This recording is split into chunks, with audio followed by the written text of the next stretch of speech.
Vishnu sir, અવાજ આવે છે? Yes sir.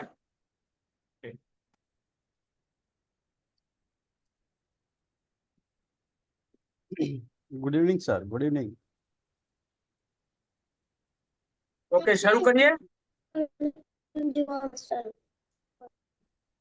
આકાશ સર, જી સર. શરૂ કરીશું. જી સર. વિષ્ણુ સરને રિક્વેસ્ટ છે કે શ્રી યોગેશભાઈ પરમારનો ફૂલ ઇન્ટ્રો આપણા વક્તાઓ શ્રોતાઓને આપે, જેથી આપણા શ્રોતાઓને સમજ પડે કે આજના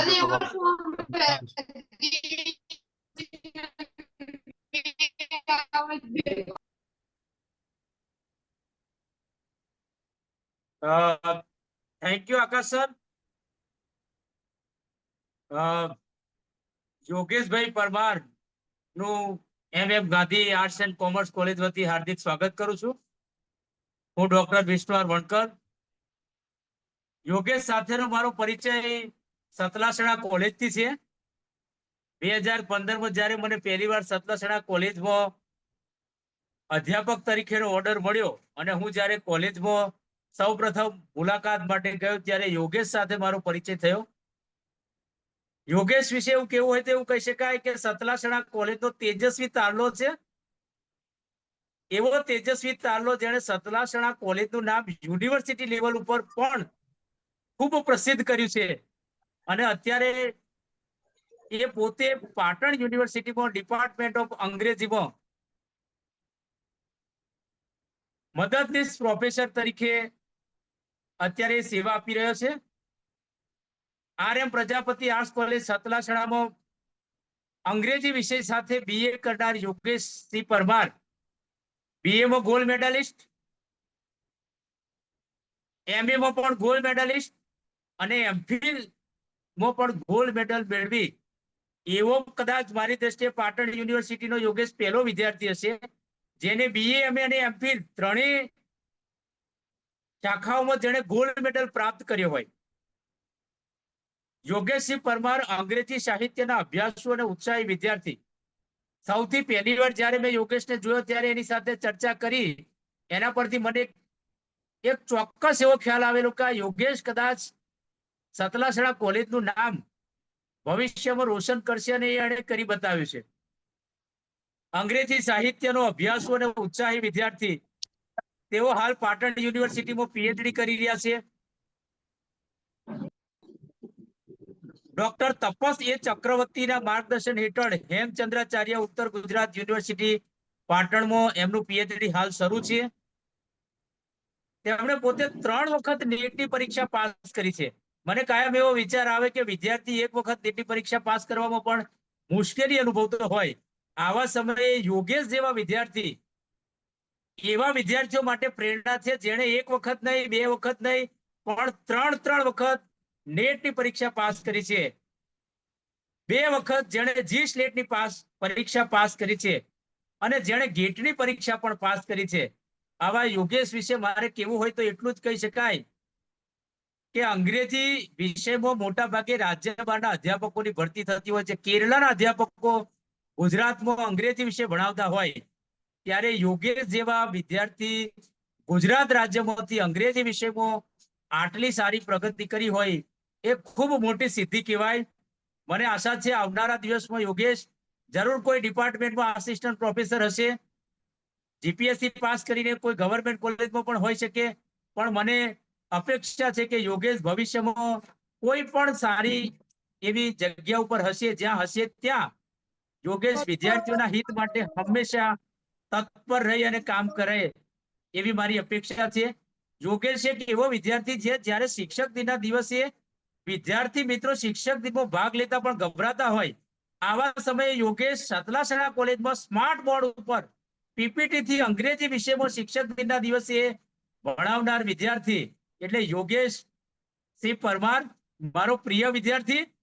આશા રાખું ભવિષ્યમાં જ્યાં પણ હોય ત્યાં અંગ્રેજી વિષયને એ પૂરતો ન્યાય આપશે ને સમગ્ર ગુજરાતમાં યોગેશનું નામ રોશન થાય.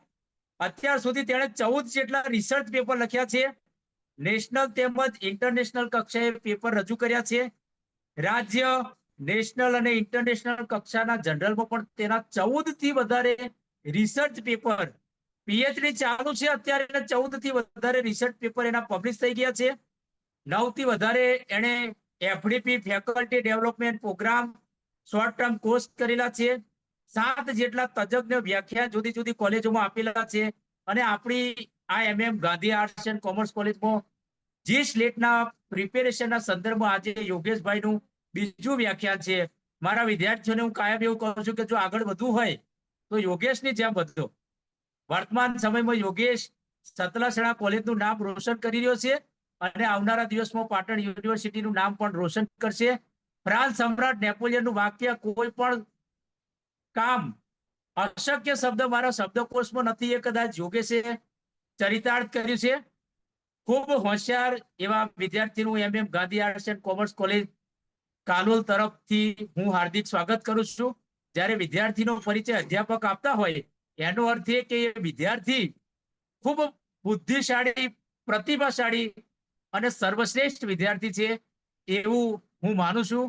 યોગેશભાઈ, અમારા વિદ્યાર્થીઓને ખૂબ સારી પ્રેરણા મળે અને તમે ખૂબ સારું માર્ગદર્શન આપો એવી આજના દિવસે દિલથી આપને શુભેચ્છા પાઠવું છું. અને તમારી પાસેથી પ્રેરણા મેળવીને અમારી કોલેજના 50 થી વધારે વિદ્યાર્થીઓ જી સ્લેટ પાસ થાય એવી અપેક્ષા રાખું છું. Thank you very much. ખૂબ ખૂબ આભાર. Over to you Akash sir. Ji sir, Yogesh સરને રિક્વેસ્ટ છે કે આપણે સેશન શરૂ કરીશું. અને ઝૂમ પર જોડાયેલા દરેક વિદ્યાર્થી મિત્રોને રિક્વેસ્ટ છે કે આપણે ઝૂમ પર જોડાવાનું નથી. માત્ર ને માત્ર યોગેશ સર યુટ્યુબ પરના જે કોમેન્ટ છે એ જ રીડ કરશે અને એમનો જ રિપ્લાય આપશે.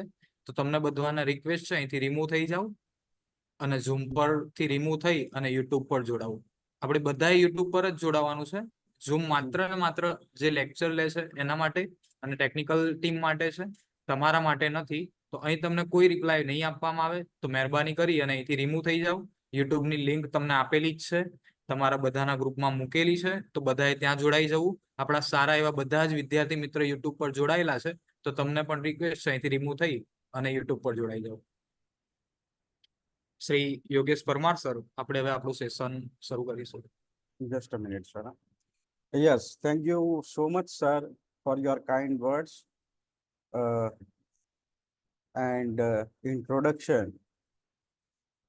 And as I've told you that earlier in the lecture, when we discussed communication, at the time, I told you that this man, Dr. Vishnu Vankar, who was very energetic and enthusiastic, and that reflects in his characters, and that should be rather calling him assistant professor. I will call him assistant professor, patient plus professor. So he's a very passionate teacher. That is one of the boon to you, that you have a team like these teachers, Dr. Akash sir, Vishnu sir, and other teams who is very young as well as energetic.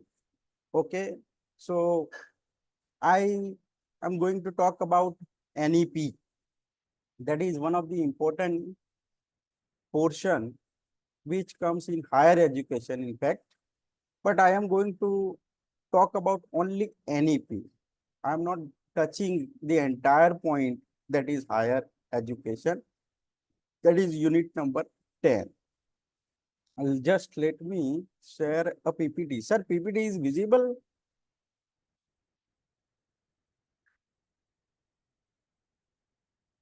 Hello?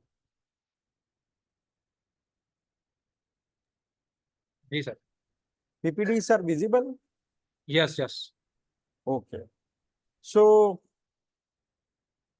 now તમે બધા વિદ્યાર્થી છો તો તમને ખબર છે કે NEP શું છે. બેઝિક વસ્તુ જે છે એની તમને ખ્યાલ હશે.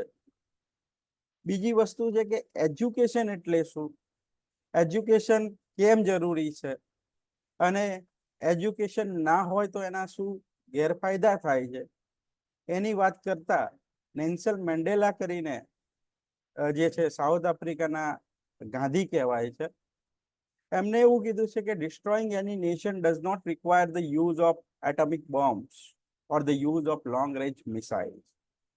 It only requires lowering the quality of education and allowing cheating in the examination by the student.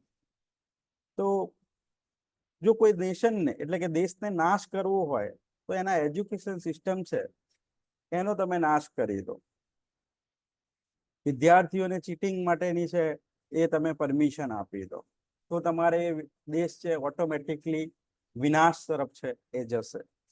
અને એના માટે તમને કોઈ મિસાઇલ અથવા તો એટમિક બોમ્બ્સ છે એની કોઈ જરૂર રહેતી નથી. બરાબર. તો એક વસ્તુ એ છે કે એનઈપી જે છે એ શું છે એની ચર્ચા કરવાના છીએ. એનઈપી ની જરૂર કેમ પડી આપણને 2020માં જે છે આવેલી હતી આ જે એનઈપી છે જેને આપણે ન્યૂ એજ્યુકેશન પોલિસી કહીએ છીએ. ઘણી વખતે લોકો નેશનલ એજ્યુકેશન પોલિસી પણ બોલતા હોય છે, એ ખોટું છે. એનું સાચું નામ છે new education policy. In short it is known as nap, NEP. હવે એનઈપી જે છે એમાં જરૂરિયાત કેમ પડી છે, એમાં શું શું સુધારા કરવામાં આવ્યા છે અને આ સુધારા છે એની અસર આગળ જતા આપણને શું થશે અને અમુક ટાર્ગેટ છે એનઈપીમાં એ તમને આપવામાં આવેલા છે. તો એક સામાન્ય હિસ્ટ્રીની વાત કરું તો યુ નો ધેટ કે ઇન્ડિયા ગોટ ફ્રીડમ ઇન 1947. આપણે એક આઝાદ દેશ તરીકે છે 1947માં થયા, આઝાદી આપણને મળી. આપણી જોડે એ વખતે કોઈ વ્યવસ્થા નથી. અંગ્રેજો છે જે ટ્રીટી જે છે એ પ્રમાણે ભારત અને પાકિસ્તાન બે દેશ અલગ થયા. તમે બે યુનિવર્સિટીનું નામ એ સમયમાં હિસ્ટ્રી વાંચતા હશો, સમાજશાસ્ત્રના સ્ટુડન્ટ હશો તો તમે સમય જે છે એમાં બે યુનિવર્સિટીના નામ સાંભળ્યા હશે. એક છે નાલંદા અને તક્ષશિલા. નાઉ તક્ષશિલા જે છે that is not a part of India more because જે છે એ પાકિસ્તાનમાં છે તક્ષશિલા. અને નાલંદા એ તમને ખ્યાલ છે કે એનું હવે રીડેવલપમેન્ટ સરકાર કરી રહી છે. તો પહેલાના સમયમાં એવું માનવામાં આવે છે કે ઋષિ અને જે ભણાવતા હતા એ સમયે નાલંદા અને તક્ષશિલાનું નામ છે વિશ્વ લેવલે પ્રખ્યાત હતું.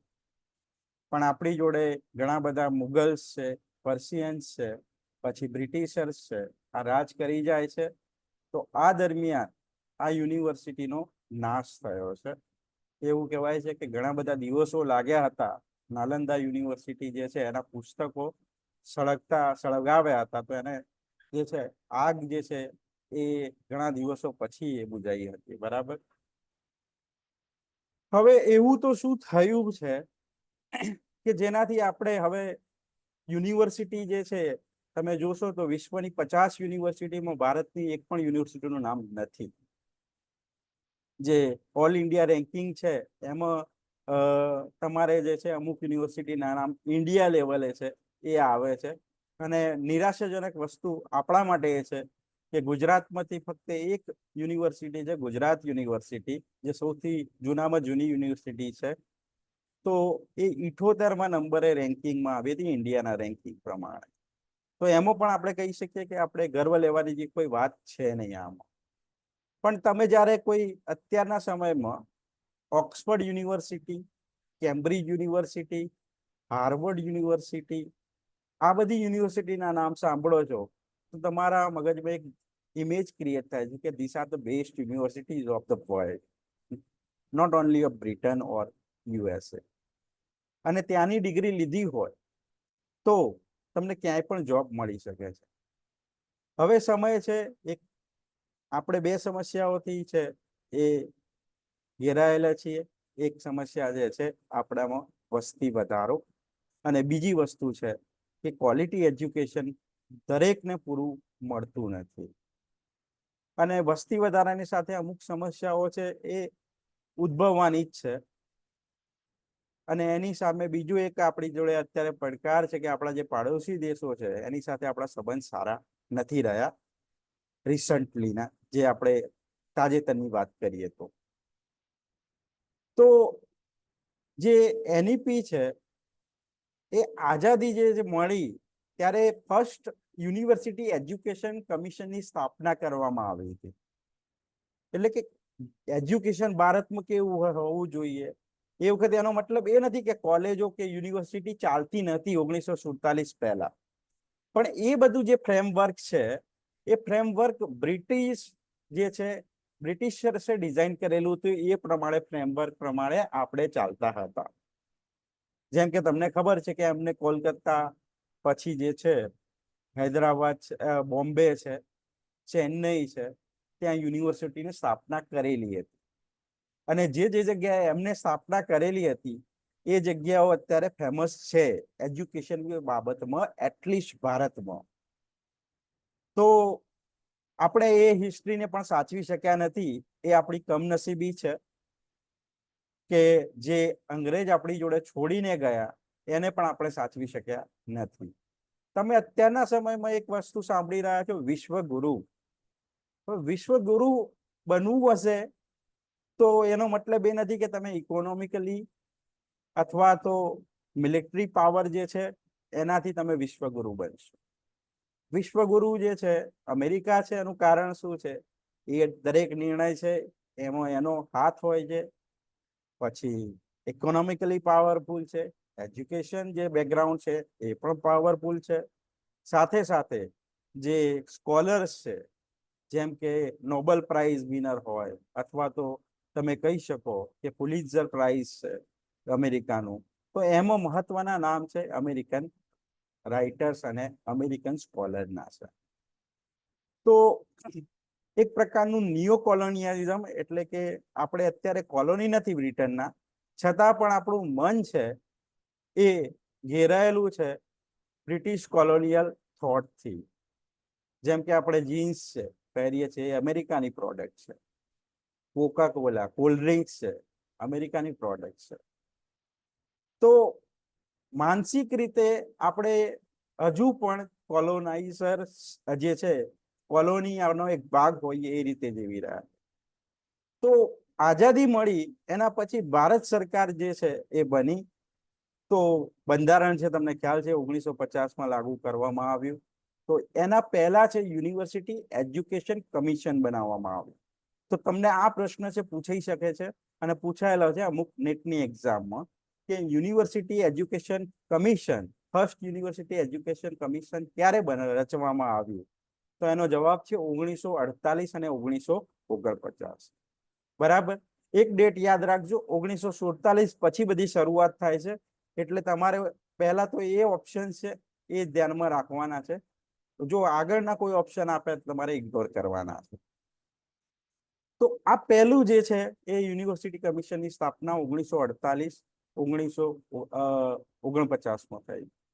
એના પછી તમારી જોડે જે છે કે સેકન્ડરી જે છે એ એજ્યુકેશન છે, બીજું કમિશન બન્યું જે 1952 અને 53માં, જેમાં આપણે જે છે પ્રાઇમ મિનિસ્ટર છે જવાહરલાલ નહેરુ હતા એ વખતે. પછી જે વિધિગત જે છે યુજીસી છે સ્થાપવામાં આવ્યું આગળના વર્ષોમાં. 1956માં યુજીસીની સ્થાપના થઈ. અને પહેલું જે કમિશન છે આપણી જોડે વિધિગત રીતે કહી શકાય તો એ કમિશન છે ડોક્ટર એસ કોઠારી ના અંડર જે છે એક ફ્રેમવર્ક ઘડવામાં આવી અને આને એજ્યુકેશન કમિશન અથવા તો ડોક્ટર કોઠારીના નામથી કોઠારી કમિશન છે એ કહેવામાં આવે છે. અને એમાં જે 10+2 12 અને પછી 3 વર્ષ કોલેજ, 2 વર્ષ માસ્ટર, 3 વર્ષ ગ્રેજ્યુએશન, 2 વર્ષ માસ્ટર, એ ફ્રેમવર્ક છે એ ત્યાંનો કન્સેપ્ટ હતો. અને આ એજ્યુકેશન છે 1964 અને 1964, 65 અને 66માં છે 3 વર્ષનો સમય જે છે આમાં લેવાયો હતો. પણ ફક્ત તમને એમ જ પૂછાય કે કોઠારી કમિશન છે એ ક્યારે ઘડાયું હતું, તો 1964 છે તમારો સાચો જવાબ આવશે. બીજું છે કે નેશનલ પોલિસી ઓન એજ્યુકેશન એ એક જે છે આ 1964 થી 66 એના એક્ઝેક્ટલી 2 વર્ષ પછી 1968 ઘડવામાં આવ્યું. પછી જે છે કે આમાં જે કમિશન જે 1968 રચાયું એનો પર્ટિક્યુલરલી એમાં થોડા એમેન્ડમેન્ટ છે એ એડ કરવામાં આવ્યા અને એ કોન્સ્ટિટ્યુશન જે છે એ આર્ટિકલ નંબર છે 42. તો એ તમને આર્ટિકલ નંબર પૂછાઈ શકે છે અને વર્ષ પૂછાઈ શકે છે કે કયા વર્ષમાં 42માં કોન્સ્ટિટ્યુશનમાં એમેન્ડમેન્ટ કરવામાં આવ્યા. તો એ વર્ષ છે 1976. બરાબર. પછી તમને એ રીતે પૂછી શકે છે કે કયું આર્ટિકલ છે જેમાં કોન્સ્ટિટ્યુશનલ અમેન્ડમેન્ટ કરવામાં આવ્યા 1976માં. તો એ 42મું જે છે એ અનુચ્છેદ લાગુ પડે છે. એના પછી જે છેલ્લી પોલિસી એટલે કે આપણે જે બધા ભણ્યા છીએ એ જે એજ્યુકેશન પોલિસીના હેઠળ અત્યાર સુધી ભણ્યા છીએ એ છે national policy on education. National policy on education. તો તમને આ રીતે એબ્રિવેશન જે છે પૂછાય છે. એબ્રિવેશન મીન્સ કે કોઈ પણ નામ હોય એનું શોર્ટ ફોર્મ જે છે એ તમને એનું આખું ફોર્મ પૂછ્યું હોય અથવા તો શોર્ટ ફોર્મ આપ્યું હોય એનું પૂરું નામ પૂછ્યું હોય.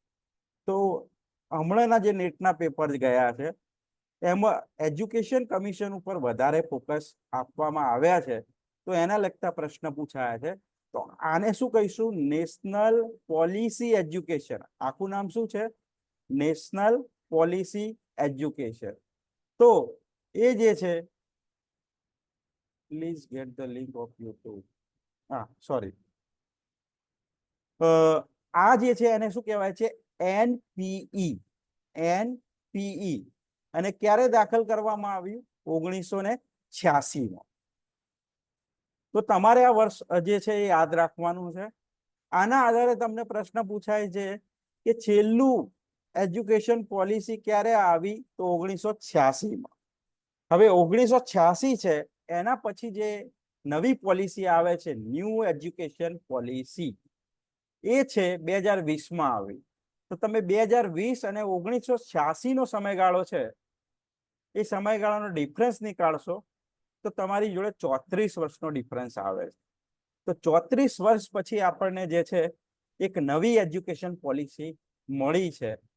અને અનફોર્ચ્યુનેટલી આ સમય દરમિયાન કોરોના હતો એના કારણે અમુક રાજ્યોએ છે એ પોલિસી સ્વીકાર ના કરી. આગળ જતા છે 22 થી 23 થી અલગ અલગ રાજ્ય છે પોતાની અનુકૂળતાએ છે આ એજ્યુકેશન પોલિસી સ્વીકાર કરે. તો 1986ની પોલિસી છે એના પહેલા 1964નું કોઠારી કમિશન છે. આ જે છે એ સૌથી મોટા જે છે કમિશન બનેલા છે. બાકી બીજા જે વસ્તુ બની છે એમાં કાં તો અમેન્ડમેન્ટ કરવામાં આવી છે અથવા તો જે પોલિસી બનાવી ચૂક્યા છે એના પર સુધારા કરવામાં આવે છે.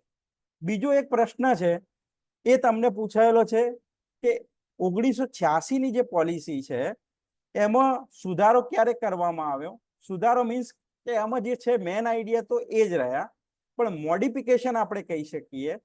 તો એક મોડિફિકેશન 1992માં નરસિંહ રાવની સરકાર હતી ત્યારે કરવામાં આવ્યા. તો એ પ્રશ્ન પણ તમને પૂછાયેલો છે એક્ઝામમાં. જીસેટમાં પણ આ પ્રશ્ન પૂછાઈ શકે છે. તો તમારે હવે એ ધ્યાનમાં રાખવાનું છે કે આવા પ્રશ્નો પૂછાઈ શકે છે તો એમાં તમે ડાયરેક્ટલી ધારો કે 1986 છે અને પછી 2020 આવી તો ડિફરન્સ 34 વર્ષનો થાય. એ પ્રશ્ન પણ પૂછાયો છે કે એજ્યુકેશન પોલિસી કેટલા વર્ષે પછી નવી આવી છે? તો 34 વર્ષ છે. હવે NEP 2020 છે એની શરૂઆત તો બહુ પહેલા સમયથી મતલબ જે છે એની ડ્રાફ્ટ જે તૈયાર કરવા માટે કમિટી રચાઈ હતી એની શરૂઆત છે એ 27 મે 2016માં એક રિપોર્ટ છે સબમિટ કરવામાં આવ્યો તો ગવર્મેન્ટ ઓફ ઇન્ડિયાને. એ છે એના રિપોર્ટ સબમિટ કરનારનું નામ છે TRS સુબ્રમણ્યમ. TSR સુબ્રમણ્યમ. તો આ જે રિપોર્ટ છે એ 2016માં એકચ્યુઅલી આપવામાં આવ્યો અને 2019માં ડોક્ટર કે કસ્તુરીરંગન કમિટીએ છે પોતાનો રિપોર્ટ આપ્યો છે 2019માં. અને આ રિપોર્ટને લાગુ કરવાનું કામ છે એ 2020માં થયું છે. તો વિધિવત જે શરૂઆત છે એ 2020 થી થાય છે અને એટલા માટે આને આપણે શું કહીએ છીએ, NEP 2020. હવે તમને એક પ્રશ્ન પૂછાયો છે કે મેન જે છે રિપોર્ટ પહેલા કોને આપ્યો એવો પ્રશ્ન પૂછાય તો TSR સુબ્રમણ્યમ. અને અત્યારના સમયમાં એવો પ્રશ્ન પૂછાય છે કે NEP 2020 એના કમિટીના ચેરમેન કોણ હતા? તો એ કમિટીના ચેરમેન છે એમનું નામ છે ડોક્ટર કે કસ્તુરી રંગન. ડોક્ટર કે કસ્તુરી રંગન આ નામ છે, યાદ રાખજો. હવે આ કમિટીમાં ટોટલ 9 મેમ્બર હતા, ઇન્ક્લુડિંગ ડોક્ટર કે કસ્તુરી રંજન. બીજા મેમ્બર છે આમાં મહત્વના જે છે નામ હું તમને કહી રહ્યો છું. એક છે વસુધા કામત, પછી છે પ્રોફેસર TV કટ્ટીમની, પછી છે ડોક્ટર MK શ્રીધર. પણ તમને 9 નામ છે એવું પૂછાય નહીં, પણ ફક્ત તમારે એટલું ધ્યાન રાખવાનું કે આ જે છે એ 9 નામ છે એ કમિટીમાં 9 મેમ્બર હતા, ઇન્ક્લુડિંગ કસ્તુરી રંજન. તો એ ધ્યાનમાં રાખજો. હવે મેં તમને મહત્વનો પ્રશ્ન પૂછ્યો કે ભાઈ એજ્યુકેશનની જરૂરિયાત કેમ છે? તો સીધો અને સાદો જવાબ છે કે ન્યૂ એજ્યુકેશન પોલિસીની જરૂરિયાત એટલા માટે છે કે હવેનું જે સમય છે એ ટેકનોલોજીકલ સમય થઈ ગયો. તમે ગોધરામાં બેઠા છો, હું પાટણમાં બેઠો છું અને આપણે કનેક્ટ થઈ શકીએ. બરાબર. અત્યારે તમે અહીંયા સવારે છે, રાત્રિના સમયે તમે ગોધરામાં હોય અને ફ્લાઇટ પકડી અને તમે બીજા દિવસે અમેરિકામાં પણ હોઈ શકો. તો ટેકનોલોજી એટલી એડવાન્સ થઈ ગઈ છે. Now you have AI, artificial intelligence.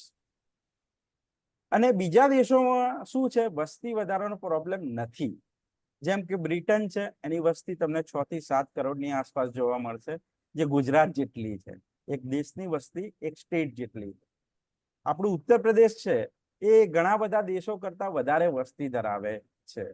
America છે તો એની વસ્તી હશે 25 થી 26 કરોડ અને એની સામે યુપીની વસ્તી છે 22 કરોડ. બરાબર. તો તમે જોઈ રહ્યા છો કે એક માંગ થઈ રહી છે કે ભાઈ અત્યારે જોબ નથી. હવે જોબ નથી એવું નથી, જોબ તો છે પણ એની સાથે કોમ્પિટિશન છે એટલી ટફ થઈ ગઈ છે કે 500 જગ્યા હોય એની સામે જે છે 5000 કે વધારે એપ્લિકન્ટ છે એમને એપ્લાય કરી હોય એ જોબ માટે. અને એમાં નવાઈ તમને લાગે કે ભાઈ એવી જોબ હોય કે વર્ક 3 ની હોય, એમાં PhD થયેલા હોય એ લોકો પણ એપ્લાય કરતા હોય. તો એક વસ્તી વધારો છે એ સમસ્યા છે. બીજું છે સ્કિલ બેઝડ એજ્યુકેશન છે, એના ઉપર ફોકસ હવે થઈ રહ્યું છે. કારણ કે સરકાર પાસે એવું તમે અપેક્ષા ના રાખી શકો કે સરકાર બધાને જ નોકરી આપી દે. તમારી જોડે જો કોઈ સ્કિલ હશે તો તમે જે છે એ સ્કિલના આધારે એટલીસ્ટ તમે તમારું જે છે જીવન ગુજાર કરી શકો. એ છે એ ધ્યાનમાં લઈ NEPમાં સ્કિલ એજ્યુકેશન અને હાયર એજ્યુકેશનમાં રિસર્ચ પર વધારે ફોકસ મૂકવામાં આવ્યો છે. અને મેં કીધું એ પ્રમાણે 34 વર્ષ એ બહુ મોટો સમયગાળો છે, એટલા માટે રિવિઝન કરવું જરૂરી હતું. કારણ કે 1986ની જે સમસ્યાઓ છે એ 2020ની સમસ્યાઓ ના હોઈ શકે. સમસ્યાઓ છે એ બદલાઈ છે, તો આપણે એનું નિરાકરણ પણ અલગ રીતે લાવવું પડશે. તો એના માટે જે છે NEPની આપણને જરૂર પડી છે. અને મેં તમને કીધું કે નેલ્સન મંડેલા જે છે એમનું જે છે એજ્યુકેશન ઉપર ઘણા બધા વિચારો છે. અબ્રાહમ લિંકન છે, ઇન્ડિયામાં APJ અબ્દુલ કલામ છે, એમને ઘણા બધા વિચારો એજ્યુકેશન ઉપર આપેલા છે. તો અહીંયા છે patient die at the hands of such doctors, building collapse at the hands of such engineers, money is lost at the hands of such economists and accountants, humanity dies at the hands of such religious scholars, justice is lost at the hands of such judges. The collapse of education is the collapse of the nation. બહુ સુંદર વાક્ય છે આખી line, જેમાં શું કહે છે કે જો એક ડોક્ટર વ્યવસ્થિત ભણેલો નહીં હોય તો પેશન્ટ છે એ સફર કરશે. જો એક એન્જિનિયર વ્યવસ્થિત નહીં ભણેલો હોય તો બિલ્ડિંગ છે અને જે મોટા સેન્ટર જે છે એ છે તૂટી જશે. જો ઇકોનોમિસ્ટ અથવા તો એકાઉન્ટન્ટ જે છે એ સારી રીતે ભણેલો નહીં હોય તો એ જે મની છે અથવા તો કેપિટલ છે એ છે એમાં લોસ કરાવશે. અને માનવતા જે છે એ મરી પરવાડે છે જ્યારે કોઈ રિલિજિયસ સ્કોલર હોય એ સારી રીતે ભણ્યો ના હોય. અને જો જસ્ટિસ આપનાર વ્યક્તિ લોયર છે એ સારું ભણ્યા નહીં હોય અથવા તો જજ સારું ભણ્યા નહીં હોય તો શું બનશે કે જે નિર્દોષ હશે એ પણ પર્ટિક્યુલરલી સફર કરશે. પણ આ બધી વાતોથી મહત્વનું શું છે કે જો એજ્યુકેશન સિસ્ટમ જ ખરાબ થઈ જાય તો આ બધું જ એક સાથે કલેપ્સ થાય છે. કારણ કે ડોક્ટર પણ છે શું છે એજ્યુકેશન એક ટીચર જોડે લે છે, એન્જિનિયર પણ મને ભણાવનાર એક ટીચર છે, હ્યુમેનિટીઝ છે એને ભણાવનાર પણ એક ટીચર છે, જસ્ટિસ છે એને ભણાવનાર પણ એક ટીચર છે. તો ટીચર શિક્ષકનો જે રોલ છે એ સોસાયટીમાં ખૂબ મહત્વનો છે. બરાબર. ખલીલ જીબ્રાન કરીને એક પોએટ છે અને ફિલોસોફિકલ રાઇટર છે. એમનું તો એવું કહ્યું છે કે I feel PT for the nation whose politicians are fox and whose scholars are unlearned. Means મને એવા નેશન ઉપર એક કરુણતા આવે છે, દયા આવે છે કે જેના પોલિટિશિયન છે એ ફોક્સ એટલે કે શિયાળ જેવા હોય અને તેના સ્કોલર જે છે એ બિલકુલ ભણ્યા વગરના હોય. ભણ્યા વગરના એનો સેન્સ ઘણાની જોડે ડિગ્રી હશે પણ ડિગ્રી છે એનો કોઈ મતલબ નથી. સપોઝ કે you are the student of English language or literature. કોઈ તમને એમ કે ભાઈ મારે જે છે આ લેટર આવ્યો છે અથવા તો લેટર લખવો છે ઇંગ્લિશમાં, એક અરજી કરવી છે, તો તમે અરજી ના લખી શકો અથવા લેટર ના વાંચી શકો તો પછી તમારી માસ્ટર ડિગ્રી હોય કે પીએચડી કરેલી હોય એનો પણ કોઈ મતલબ બનતો નથી. જો કોઈ ઇલેક્ટ્રિશિયન હોય, ગોલ્ડ મેડાલિસ્ટ હોય અને એ સામાન્ય એક પંખો અથવા તો લાઇટ રિપેર કરી ના શકતો હોય તો એવો ઇલેક્ટ્રિશિયનનો કોઈ મતલબ નથી, પછી ભલે ને ગોલ્ડ મેડાલિસ્ટ હોય ડિગ્રી વાઇઝ. તો શિક્ષક છે એ છે ઘણી બધી સ્કિલ છે આવરી લે છે અને વિદ્યાર્થીના ડેવલપમેન્ટમાં એક શિક્ષકનો મહત્વનો રોલ છે. કારણ કે મા બાપ પછી સૌથી વધારે સમય છે વિદ્યાર્થી એ એક સ્કૂલ, કોલેજ કે હાયર ઇન્સ્ટિટ્યુશન છે એટલે કે ટીચરની જોડે વિતાવે છે અને એમાંથી જ એનું ઘડતર અને ભવિષ્ય છે એ નક્કી થાય છે. બરાબર. તો હવે આ એજ્યુકેશન પોલિસીની કેમ જરૂર પડી તો એના મેં તમને કારણો કીધા કે 34 વર્ષ જેવો સમય થઈ ગયો છે, અત્યારના પરિબળો અલગ છે, સમસ્યાઓ અલગ છે, તો એ પ્રમાણે આપણે એજ્યુકેશનમાં ફેરફાર કરવો જરૂરી છે. એના માટે એનઈપી જે છે 2020માં લાવવામાં આવે છે. હવે એજ્યુકેશન પોલિસી પેલું શું હતું? NPS national policy on education, NPE sorry, અને આ શું છે? એનઈપી. તો પોલિસી શું છે? એ કલેક્શન છે કે ભાઈ આ રીતે આટલા સમય માટે આપણે આ રીતે કરીશું, આપણા આ ટાર્ગેટ છે અને એ એજ્યુકેશન સિસ્ટમમાં એપ્લાય કરીશું. એના માટે એક બંધારણ બનાવી હોય અને એ બંધારણ છે ઊંડાણપૂર્વક અભ્યાસ કરીને બનાવી હોય.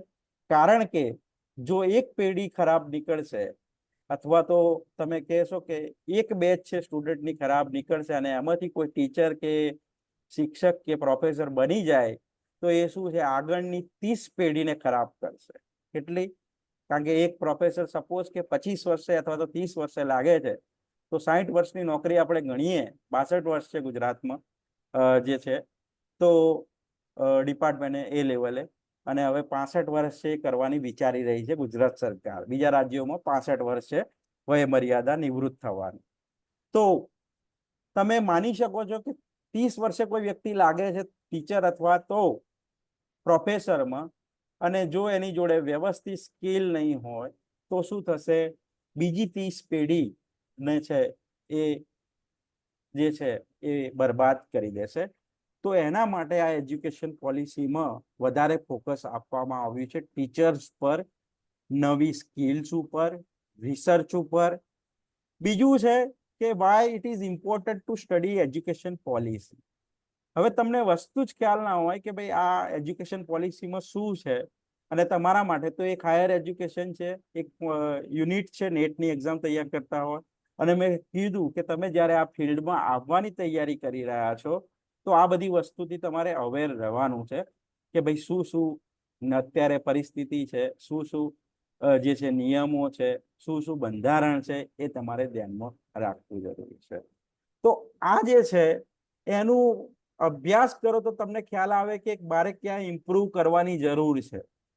રિસર્ચમાં હું ક્યાં પાછળ છું એક ટીચર તરીકે, એક ટીચર તરીકે મારામાં કઈ સ્કિલ છે એ લેક કરે છે. જેમ કે ઘણા જે શિક્ષક મિત્રો છે ટેકનોલોજીનો અત્યારે ઉપયોગ નથી કરી શકતા, અને એના માટે આપણે એમને બ્લેમ પણ કરી શકતા નથી, કારણ કે એમના સમયમાં આ બધી વસ્તુ હતી નહીં. પણ અત્યારે જે છે મેં તમને કીધું કે ઝૂમ છે, માઇક્રોસોફ્ટ ટીમ છે, ગૂગલ મીટ છે, વેબએક્સ છે, એના જેવી જે છે બેઝિક વસ્તુઓ તો તમને આવડવી જોઈએ. તો એ બધી વસ્તુઓનો જે મેન્શન છે કે ભાઈ કયા કયા પ્લેટફોર્મ યુઝ કરવા, એ તમે આ એજ્યુકેશન પોલિસીના માધ્યમથી જાણી શકો છો. બરાબર. હવે તમારે જે છે આ રોલ શું ભજવે છે, તો આ પોલિસી છે એમાં એક તો રૂલ્સ અને રેગ્યુલેશન બનાવવામાં આવે છે. કોના માટે? સ્કૂલ, કોલેજીસ અને હાયર એજ્યુકેશન ઇન્સ્ટિટ્યુશન. તે રિસર્ચ ઉપર અથવા તો જે છે ઊંચા અભ્યાસક્રમ ભણાવતા આઈઆઈટી જે છે એવા, તો એમાં જે છે રેગ્યુલેશન છે આ 3 જ માટે લાગુ પડે છે. હવે એમાં શું છે, એક મહત્વની વસ્તુ એ છે કે હવે ફોકસ છે એ સ્કિલ લેવલ પર કરવામાં આવે છે.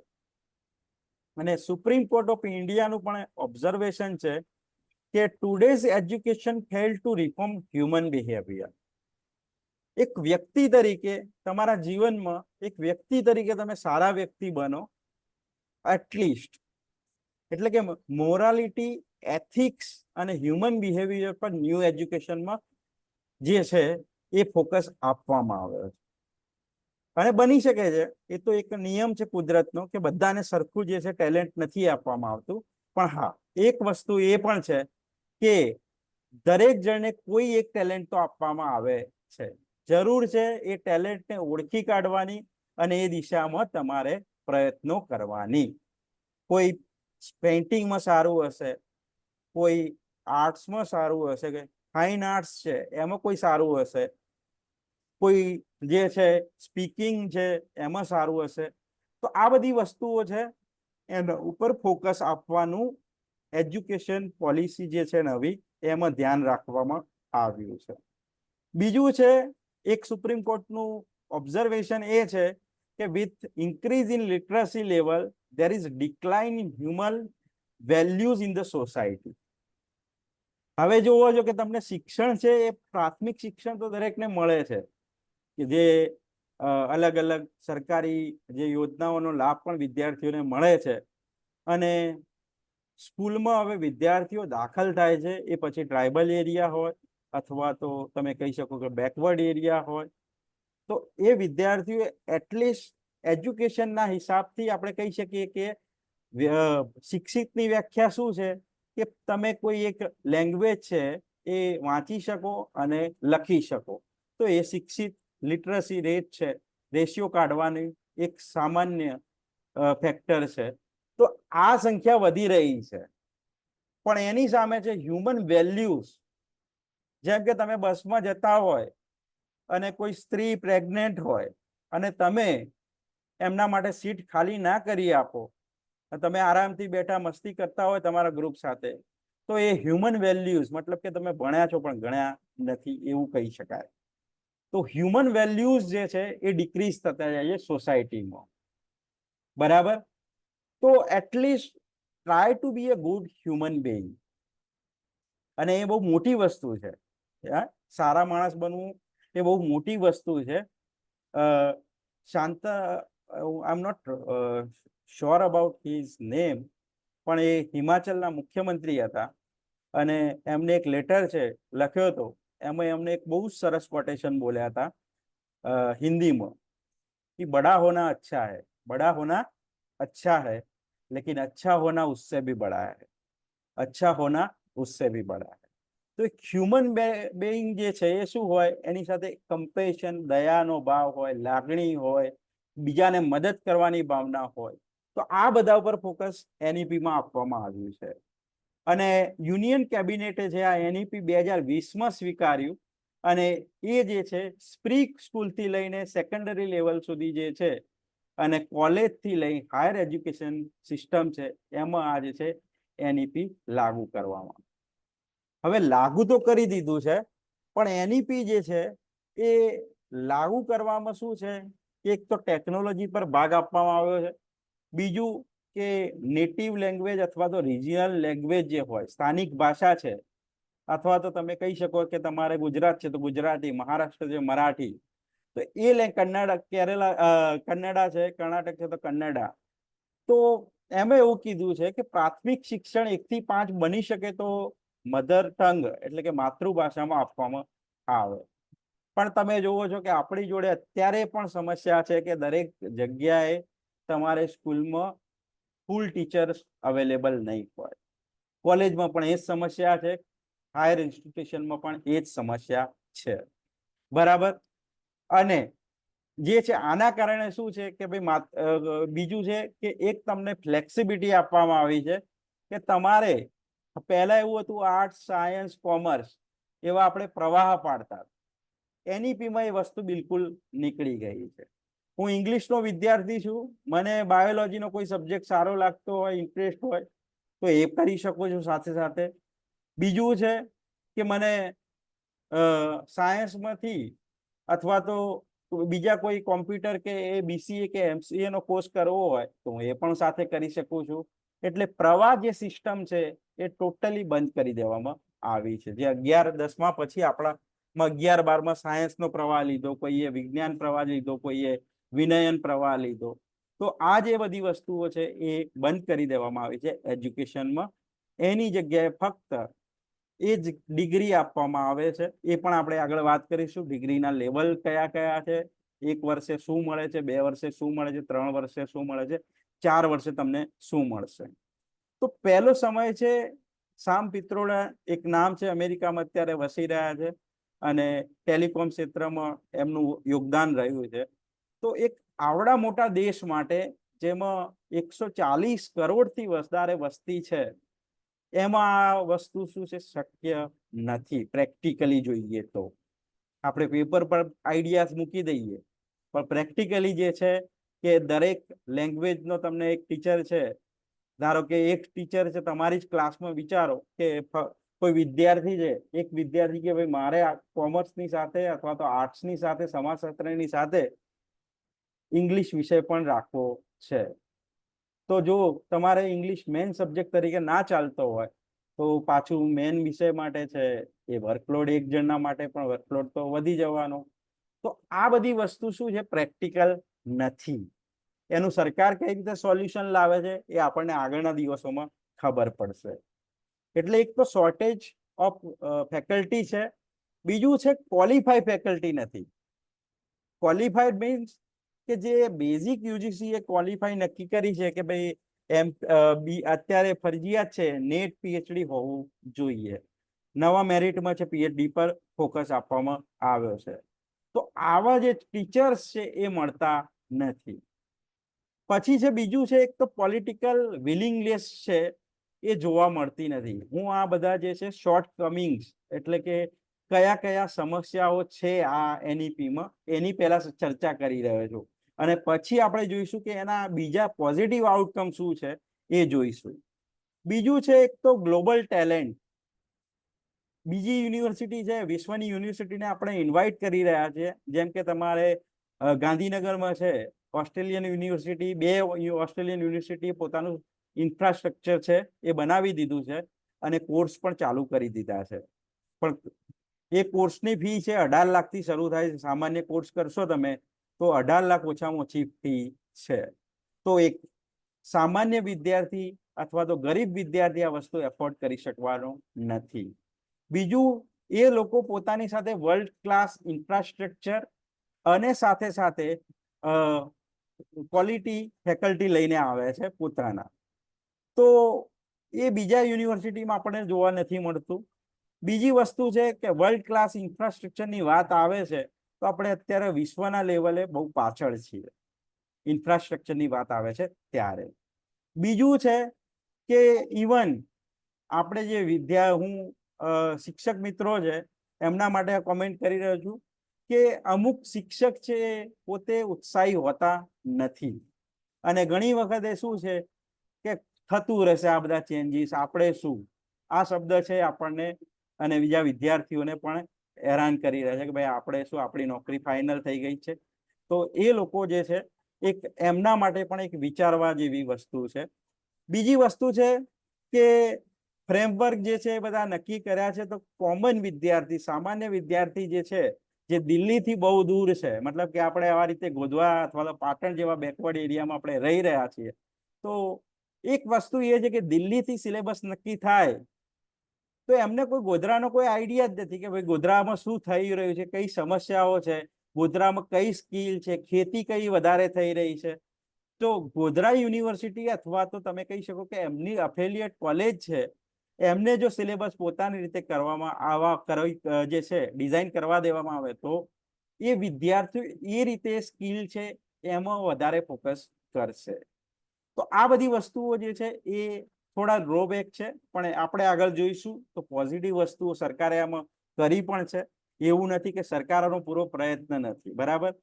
તો પણ આ વાત કરી રહ્યા છે પ્રેક્ટિકલ રીતે આ કઈ રીતે પોસિબલ બનશે, બરાબર. બીજું છે કે ગવર્મેન્ટ જે છે પ્રાઇવેટ પાર્ટનરશિપ છે એ થવી જરૂરી છે, ત્યારે જ આ વસ્તુ શક્ય બનશે. પણ જો પ્રાઇવેટાઇઝિંગ કરવા જઈએ છીએ તો ફી વધી જશે, તો એનો જે છે એ પ્રશ્ન આવે છે. તો એ આ વસ્તુ આપણા હાથમાં નથી, આ જે છે ગવર્મેન્ટ કરશે. તો આપણે ખાલી આ ડ્રોબેક્સ છે એ જોવાના છે, શોર્ટકમિંગ્સ એ જોવાની છે, એ આપણે જોઈ લીધી છે. હવે આપણે જે છે મુખ્ય હેતુ શું છે, તમને એમ પૂછાય કે એનઈપી નું વિઝન શું છે, તો વિઝન છે high quality education to all.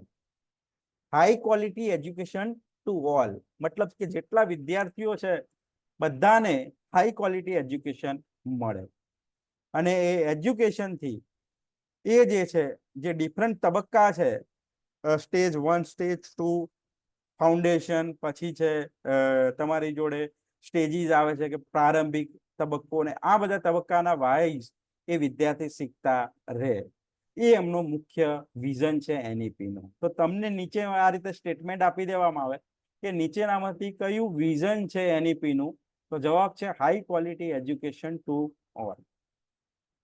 હવે મેં કીધું એ પ્રમાણે 1986માં છેલ્લું જે છે એ એજ્યુકેશન કમિશન બન્યું હતું, જે એનપી તરીકે ઓળખાયું હતું, અને અત્યારનું છે એ એનઈપી તરીકે ઓળખાય છે. ક્યારે લાગુ થયું ગવર્મેન્ટ તરફથી, તો એ ડેટ યાદ રાખજો, 29 જુલાઈ 2020. 29 જુલાઈ 2020. હવે છેલ્લું મોડિફિકેશન જે છે એ કરવામાં આવ્યું હતું રાઇટ ટુ એજ્યુકેશન, જે દરેક વિદ્યાર્થીને રાઇટ ટુ એજ્યુકેશન મળે એ કરવામાં આવ્યું હતું. આરટીઈ જે આપણે એને અત્યારે ટૂંકમાં ઓળખીએ છીએ, તો આ પૂરા નામ અને એના શોર્ટ નામ યાદ રાખજો. આરટીઈ નો મતલબ છે રાઇટ ટુ એજ્યુકેશન, જે એક્ટ મનમોહન સિંહની ગવર્મેન્ટ દરમિયાન પાર્લામેન્ટમાં પાસ કરવામાં આવ્યો હતો. જેમાં રાઇટ ટુ એજ્યુકેશન એટલે ખાનગી સ્કૂલ હશે તો પણ વિદ્યાર્થી જે છે એને અપ્લાય કર્યું હશે તો એને જે છે બિલકુલ પૈસા આપ્યા વગર પ્રાઇવેટમાં પણ એ રાઇટ ટુ એજ્યુકેશન એક્ટ હેઠળ ભણી શકે છે. તો 29 જુલાઈ છે એ ડેટ યાદ રાખજો, આપણા તમારા માટે એ મહત્વની છે. બીજું છે ક્વોલિટી એજ્યુકેશન, એનું વિઝન છે, અને પર્ટિક્યુલરલી સ્કૂલ, કોલેજ અને હાયર એજ્યુકેશન જે છે એમાં આ બે વસ્તુઓને કવર કરવામાં આવે છે. સ્કૂલ અને હાયર એજ્યુકેશનની અંદર કોલેજ આવી જાય છે, આઈઆઈટીસ ને છે એ બધું આવી જાય છે. હવે એનઈપી 2000ની આપણે હાઇલાઇટ જોઈએ છીએ. તો અત્યાર સુધી મેં તમને શું કીધું, 10+2 નું સ્ટ્રક્ચર હતું. એક વિદ્યાર્થી છે, પહેલા આપણી જોડે કોઈ આવો કોન્સેપ્ટ નતો, KG, senior KG, pre nursery. આપણે તો જે હું આગળના વિદ્યાર્થીઓની વાત કરી રહ્યો છું, તો એ વખતે ફક્ત આંગણવાડી છે એનો કોન્સેપ્ટ જોવા મળતો હતો. તો તમારે આમાં શું કરવામાં આવ્યું છે કે પર્ટિક્યુલરલી 10+2 એ જે છે એ સ્ટ્રક્ચર કાઢી હવે 5+3+3+4 આ કરિક્યુલમ ફ્રેમવર્ક છે એ સ્ટ્રક્ચર કરવામાં આવ્યું છે. તો તમને આ પ્રશ્ન પૂછાઈ શકે છે કે હાલનું જે સ્ટ્રક્ચર રિપ્લેસ કર્યું છે, નવું સ્ટ્રક્ચર 10+2 ની જગ્યાએ, તો એ શું છે? તો 5+3+3+4. એને આપણે સમજીએ આગળ. બીજી વસ્તુ છે કે આમાં જે છે 12 વર્ષનું તમારી સ્કૂલિંગ છે. આ 5+3+3+4 એમાં 12 વર્ષની સ્કૂલિંગ એટલે કે 1 થી 12 ધોરણ છે એ આવી જશે. અને બીજું છે આંગણવાડી અથવા તો આપણે જેને અત્યારે કેજી અને સિનિયર કેજી જે કહીએ છીએ, જુનિયર કેજી અને સિનિયર કેજી, એ છે આવશે. તો પહેલું જે છે એનું નામ આપવામાં આવ્યું છે પ્રી નર્સરી. એ ક્યારે છોકરો ભણી શકશે પ્રી નર્સરીમાં? 3 વર્ષ પૂરા થયા પછી. તમને પ્રશ્નો આ રીતે પૂછાશે કે પ્રી નર્સરીમાં કોઈ વિદ્યાર્થી ભણવા માંગે છે, કોઈ વાલી પ્રી નર્સરીમાં બાળકને મૂકવા માંગે છે, તો એ કયા વર્ષમાં મૂકી શકશે? તો એ વર્ષ છે 3 વર્ષ પૂરા થયા એટલે કે ચોથા વર્ષમાં એ આવશે ત્યારે. પાંચમું અને છઠ્ઠું એ છે જુનિયર કેજી અને સિનિયર કેજી છે એ કરશે. આમાં નામ આપવામાં આવ્યું છે આંગણવાડી અને બાલવાટિકા. બરાબર? આને આંગણવાડી અને બીજું નામ છે આપવામાં આવ્યું છે બાલવાટિકા. તો તમને આ રીતે પણ પ્રશ્ન પૂછાઈ શકે કે આંગણવાડી અથવા બાલવાટિકા છે તો એમાં વિદ્યાર્થી શું ભણી શકશે? તો એક તો pre nursery, junior KG, senior KG. બરાબર? આટલું ભણી શકશે. એ જો તમારી ઈચ્છા હોય તો. સરકાર તરફથી કોઈ ફોર્સ નથી કે ભાઈ 3 વર્ષ થાય એટલે ચોથા વર્ષનું બાળકને મૂકી દેવો. બરાબર? પણ જો કોઈ વિદ્યાર્થીના વાલી એવું ઈચ્છતા હોય કે મારે હવે બાળક છે 3 વર્ષ પૂરા કર્યા છે તો ચોથા વર્ષમાં એ પ્રી નર્સરી અથવા તો એમાં છે તમે પ્રી સ્કૂલિંગ જે છે એ પીરિયડમાં વિદ્યાર્થીને એડમિશન અપાય છે. આમાં શું છે? કશું જ છે કરવાનું નથી. 3 થી 8 એજ થશે એ બાળકો આવશે. એનું કારણ શું છે કે આ જે છે એ પ્રારંભિક તબક્કો છે, ફાઉન્ડેશન સ્ટેજ કહેવામાં આવે છે. અને આમાં નો એક્ઝામ, રિટર્ન એક્ઝામ અથવા તો ઓરલ એક્ઝામ છે એ બિલકુલ કાઢી નાખવામાં આવી છે. પછીનું જે મેં તમને કીધું 5+3+3+4 શું છે? તો એ મોડેલ છે આ. પહેલા 3 થી 8 વર્ષનો જે તબક્કો છે ફાઉન્ડેશન છે, એના પછીનો તબક્કો છે એ પ્રારંભિક તબક્કો છે, એના પછીનો તબક્કો છે એ મિડલ છે, અને એના પછીનો તબક્કો છે એ હાયર છે. તો એમાં 5+3 એટલે 8 થી 11 વર્ષ જે છે એ મર્યાદા બતાવી છે. પછીના 3 વર્ષ 11 થી 14 હોવા જોઈએ. 14 થી 18 4 વર્ષ છે એ થશે. તો તમને આ રીતે વર્ષની જે છે એ મર્યાદાનો સમય પણ પૂછાઈ શકે છે કે 3 થી 8 એમાં કયું સ્ટેજ લાગુ પડશે, તો 5 જે છે એનું લાગુ પડશે. એ તો તમને ઇઝીલી ડિફરન્સ છે 8માંથી 3 માઇનસ કરશો એ આવી જશે. પણ તમને એ રીતે પ્રશ્ન પૂછ્યો હોય કે કયું સ્ટેજ છે એ લાગુ પડે છે, તો અહીંયા તમારી જોડે એનો જવાબ છે. તો 3 વર્ષ સુધી જે છે એ બાળક ક્યાંય એડમિશન લઈ શકશે નહીં. અને પછી એડમિશન 3 વર્ષ માટે લેશે તો એ ફાઉન્ડેશન સ્ટેજ છે. બરાબર? પછી 3 થી 5 જે છે ક્લાસ 3 થી 5 ની વાત કરી રહ્યો છું. તો આમાં બાળક ફાઉન્ડેશન સ્ટેજમાં બાળક ક્યાં સુધી રહેશે? 5 વર્ષ છે તો એક તો પ્રી નર્સિંગ શું છે પ્રી સ્કૂલિંગ કરી દેશે અથવા તો પ્રી નર્સિંગ આપણે કહી શકીએ. અને પછી છે જુનિયર કેજી, સિનિયર કેજી અને પહેલું અને બીજું, એટલે 5 છે ધોરણે. આ રીતે પહેલા બીજા સુધી એ ફાઉન્ડેશન સ્ટેજમાં પૂરું થાય. બરાબર? પછીનું જે છે એ સ્ટેજ છે 3 યર માટેનું આવે છે, જેને પ્રિપેરેટરી એટલે કે પ્રારંભિક સ્ટેજ છે એ કહેવામાં આવે છે. અને એમાં છે તમે 3જું, 4થું અને 5મું ધોરણ છે એ ભણી શકો છો. 3જું, 4થું અને 5મું ધોરણ. પછીનું સ્ટેજ છે એ છે મિડલ સ્ટેજ. આ સ્ટેજ છે એ આપણા માટે મહત્વનું છે, કારણ કે 6, 7 અને 8 છે આ સ્ટેજ જે છે દરમિયાન ભણાવવામાં આવશે સ્ટેજ દરમિયાન.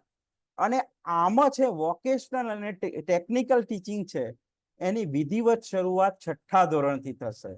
તો તમને આ પ્રશ્ન પૂછાયેલો છે કે ભાઈ વોકેશનલ અથવા તો ટેકનિકલ જે છે ટ્રેનિંગ છે એ કયા ધોરણથી વિદ્યાર્થીને મળતી થશે, અથવા તો કયા સ્ટેજમાં મળશે, અથવા તો કયા ધોરણમાં મળશે, એવો પ્રશ્ન પૂછાઈ શકે છે. તો 6, 7, 8 થી છે શરૂઆત થશે. મિડલ સ્ટેજ ગણાશે, 3 વર્ષનો સમય છે. અને આ દરમિયાન જે બાળકની આયુ હશે એ આયુ છે 11 થી 14 ની હશે. બરાબર. અને એના પછીનું સ્ટેજ છે જેમાં તમારી જોડે 4 વર્ગ હશે. એક છે 9, 10, 11, 12 અને આને સેકન્ડરી સ્ટેજ કહેવામાં આવશે. અને આ દરમિયાન વિદ્યાર્થી છે 12મું પૂરું કરે છે, એટલે કે 18 વર્ષનો એ થયો હશે. બરાબર. અત્યાર સુધી શું હતું, 5 વર્ષ થાય વિદ્યાર્થી ડાયરેક્ટ એડમિશન લઈ લેતો હતો, અને 5 પછી શું છે 10 + 2 15 17 વર્ષની આસપાસ છે એ પોતાનું જે છે 10મું 12મું છે પૂરું કરી લેતો હતો. પણ હવે છે 18 વર્ષ મતલબ છે એ એના પહેલા છે 12મું થશે નહીં. બરાબર. તો તમને આમાં ખબર પડી ગઈ હશે, હું ચાલી રહ્યો છું માનીને. અને જો તમારે કોઈ પ્રશ્ન હોય તો આપણે આગળ પ્રશ્નો છે લઈશું, એમાં ચર્ચા કરીશું. હવે શું છે કે તમને મેં કીધું એ રીતે કે આ જે છે શોર્ટ ટર્મ્સ છે એ તમને પૂછાય છે. તો એક છે NCERT. NCERT જેનું મતલબ આખું નામ છે national curricular pedagogical framework for early childhood care and education four children. હવે NCERT આ સંસ્થાની સ્થાપના કરશે જેનું શોર્ટ ફોર્મ છે NCPFECCE. અને આના ઉપર વધારે ફોકસ આપવામાં આવ્યું છે. વચ્ચે મેં એક સેન્ટ્રલ યુનિવર્સિટીનો FDP કર્યો હતો, તો એમાં જેટલા પણ પ્રશ્નો પેપર 1 પર પૂછાયા હતા એમાં બધા જ પ્રશ્નો પેપર 1 છે એમાં NEP-માં આ રીતે શોર્ટ નામ આપેલા હોય, એનો મતલબ કહેતા હોય, અથવા તો એ શેના માટે કામ કરશે, શું કરશે. તો આ જે બોડી છે NCPFECCE એ બોડી છે 8 વર્ષ સુધીના બાળક છે એના ફ્રેમવર્ક એટલે કે સિલેબસ થી માંડી અને બીજી બધી વસ્તુઓ છે એના ઉપર ધ્યાન આપશે. બરાબર. અને આના માટે છે નેશનલ બુક પ્રમોશન પોલિસી બી પણ લાવવામાં આવી છે. બીજું છે કે આમાં જે છે તમને પર્ટિક્યુલરલી ગ્રેડ્સ આપવામાં આવશે, જે ટકાવારી મળતી હતી અથવા તો માર્ક્સ મળતા એની જગ્યાએ ગ્રેડ ઉપર ફોકસ થશે. પછી છે બોર્ડ એક્ઝામ જે છે એમાં 10મા અને 12માના માર્ક છે અત્યારે ગણાતા હતા એ હજુ ગણાશે. બટ આપણે ગુજરાતમાં વાત થઈ રહી છે કે 10મામાંથી બોર્ડ છે કાઢી નાખવું. પણ હવે NEP આવ્યું છે એના પછી લાગતું નથી કે બોર્ડ નીકળશે 10મામાં. બરાબર. પણ આ જે છે એ એમનું એમ છે નવી એજ્યુકેશન પોલિસીમાં કે એના માર્ક છે અત્યાર સુધી જે રીતે આગળની એક્ઝામ અને બધામાં જે છે તમારે 10મા 12માના સર્ટિફિકેટ માંગે છે એ કન્ટિન્યુઅસ રહેશે. બીજું છે આનું ઓબ્જેક્ટિવ કયા કયા છે કે ભાઈ આના મુખ્ય હેતુઓ શું છે કે કઈ વસ્તુ એચીવ કરવાની છે. તો એક તો પહેલું છે એજ્યુકેશન સિસ્ટમ છે વર્લ્ડ ક્લાસ હોવું જોઈએ. અને હાયર એજ્યુકેશન જે છે એમાં મલ્ટીડિસિપ્લિનરી એટલે કે એક વિદ્યાર્થી છે એ એક નહીં પણ વધારે વિષયો પર પકડ મેળવે અને મલ્ટીડિસિપ્લિનરી જે છે એ રીતે આગળ વધે. બરાબર. અને GER છે એ 82 થી 100% સુધી લઈ જવાનો ટાર્ગેટ છે. બરાબર. જે 2035 સુધીનો ટાર્ગેટ છે. તો તમને આ રીતે પણ પ્રશ્ન પૂછાઈ શકે કે GER જે છે એનો મતલબ શું છે NEP-ના મુજબ. અને બીજો પ્રશ્ન છે એ તમને પૂછી શકે છે કે એ ટાર્ગેટ છે એ 82% છે અને કેટલા 100% લઈ જવા માટે ટાર્ગેટ વર્ષ કયું આપ્યું છે. તો તમારે યાદ રાખવાનું છે 2035. બીજું છે GER એટલે શું? Gross enrolment ratio. Gross enrolment ratio છે એને GER કહે છે. બરાબર. બીજું છે કે આનું બીજું એક મુખ્ય ઉદ્દેશ એ છે કે વિશ્વની જે યુનિવર્સિટીમાં ભારતની કોઈ પણ યુનિવર્સિટીનું નામ આવતું નથી. હા, IIT છે એમના નામ આવે છે, આઈઆઈટી ખડગપુર, આઈઆઈટી બોમ્બે છે, પછી આઈઆઈટી હૈદરાબાદ છે, મદ્રાસ છે, એ બધા નામ આવે છે. પણ એ ટેકનિકલ વસ્તુ ઉપર વધારે ફોકસ હોય છે. તો યુનિવર્સિટીઓ એના ઉપર ફોકસ કરવામાં આવે અને એ વર્લ્ડ રેન્કિંગમાં આગળ આવે, એ એક મુખ્ય એમ રાખવામાં આવ્યો છે, ઓબ્જેક્ટિવ છે એનઈપી નો. તમને એ રીતે પણ પ્રશ્ન પૂછી શકાય કે એનઈપી છે, નીચેનામાંથી એનઈપી ના વિઝન અને એમ જણાવો. તો તમને 4-5 ઓપ્શન આપી દીધા હોય અને નીચે આ રીતે પ્રશ્ન પૂછાય કે બીજું, ત્રીજું, ચોથું ફક્ત સાચું, પહેલું, ત્રીજું, ચોથું સાચું. બરાબર. તો એ વખતે તમારે આ બધી વસ્તુઓ છે ધ્યાનમાં રાખવી જોઈએ કે ટાર્ગેટ છે 2035 દરમિયાન આટલો છે ગ્રોસ એનરોલમેન્ટ રેશિયોનો. પછી જે છે મુખ્ય હેતુ છે higher education to all, world રેન્કિંગમાં છે નંબર આવે. તો આ બધા ઓપ્શન છે તમારે યાદ રાખવા પડશે. હવે મેં તમને આગળ વાત કરી હતી કે 9 મેમ્બર છે ટોટલ. આના નામ છે તમારે, એમાંથી એક છે પદ્મ વિભૂષણ અને જે ચેરમેન છે એ છે કસ્તુરી રંગન. એમનું નામ યાદ રાખજો. એ જે છે પદ્મ વિભૂષણ પણ એમને આપવામાં આવ્યો છે. બરાબર. તો એ તમે ખાલી ધ્યાનમાં રાખજો, બીજા નામ છે એ ધ્યાનમાં રાખવાની જરૂર નથી. નેટની લેવલે તૈયારી કરતા હોય તો બીજા નામ પર તમારે ફોકસ રાખવું પડે. બીજું છે જે એનઈપી છે 4 ભાગમાં વિભાજિત છે અને પહેલો ભાગ છે એ સ્કૂલ એજ્યુકેશન પર ફોકસ કરે છે, બીજો ભાગ છે હાયર એજ્યુકેશન પર ફોકસ કરે છે, ત્રીજો ભાગ છે એ અધર કી એરિયાઝ છે એના પર ફોકસ કરે છે, અને છેલ્લો ભાગ છે કઈ રીતે આ બધી જે આઈડિયાઝ આપ્યા એ કઈ રીતે ઇમ્પ્લિમેન્ટ કરવા અને આ કઈ રીતે શક્ય બને એના પર ફોકસ આપવામાં આવે છે.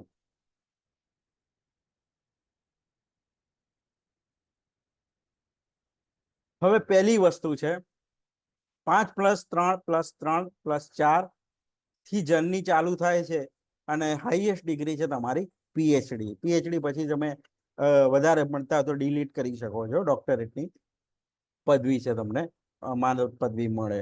બરાબર. પણ પીએચડી છે એ જનરલી હાઈએસ્ટ ડિગ્રી આ ફિલ્ડમાં ગણાય છે. તો આમાં શું છે પર્ટિક્યુલરલી કે એક નાનો ગોલ રાખી અને મોટા ગોલ તરફ જવાનું છે. બરાબર. એટલે કે પ્લે સ્કૂલ થી લઈ અને પીએચડી સુધીની આખી જર્ની છે એ થશે. અને આમાં તમારે, હવે હું સ્કૂલ એજ્યુકેશનની વાત કરી રહ્યો છું, તો પહેલું છે કે ચાઇલ્ડના બિહેવિયર ઉપર જે છે શું ચેન્જીસ થઈ રહ્યા છે કંઈ પણ જે છે ભણાવીએ છીએ ત્યારે.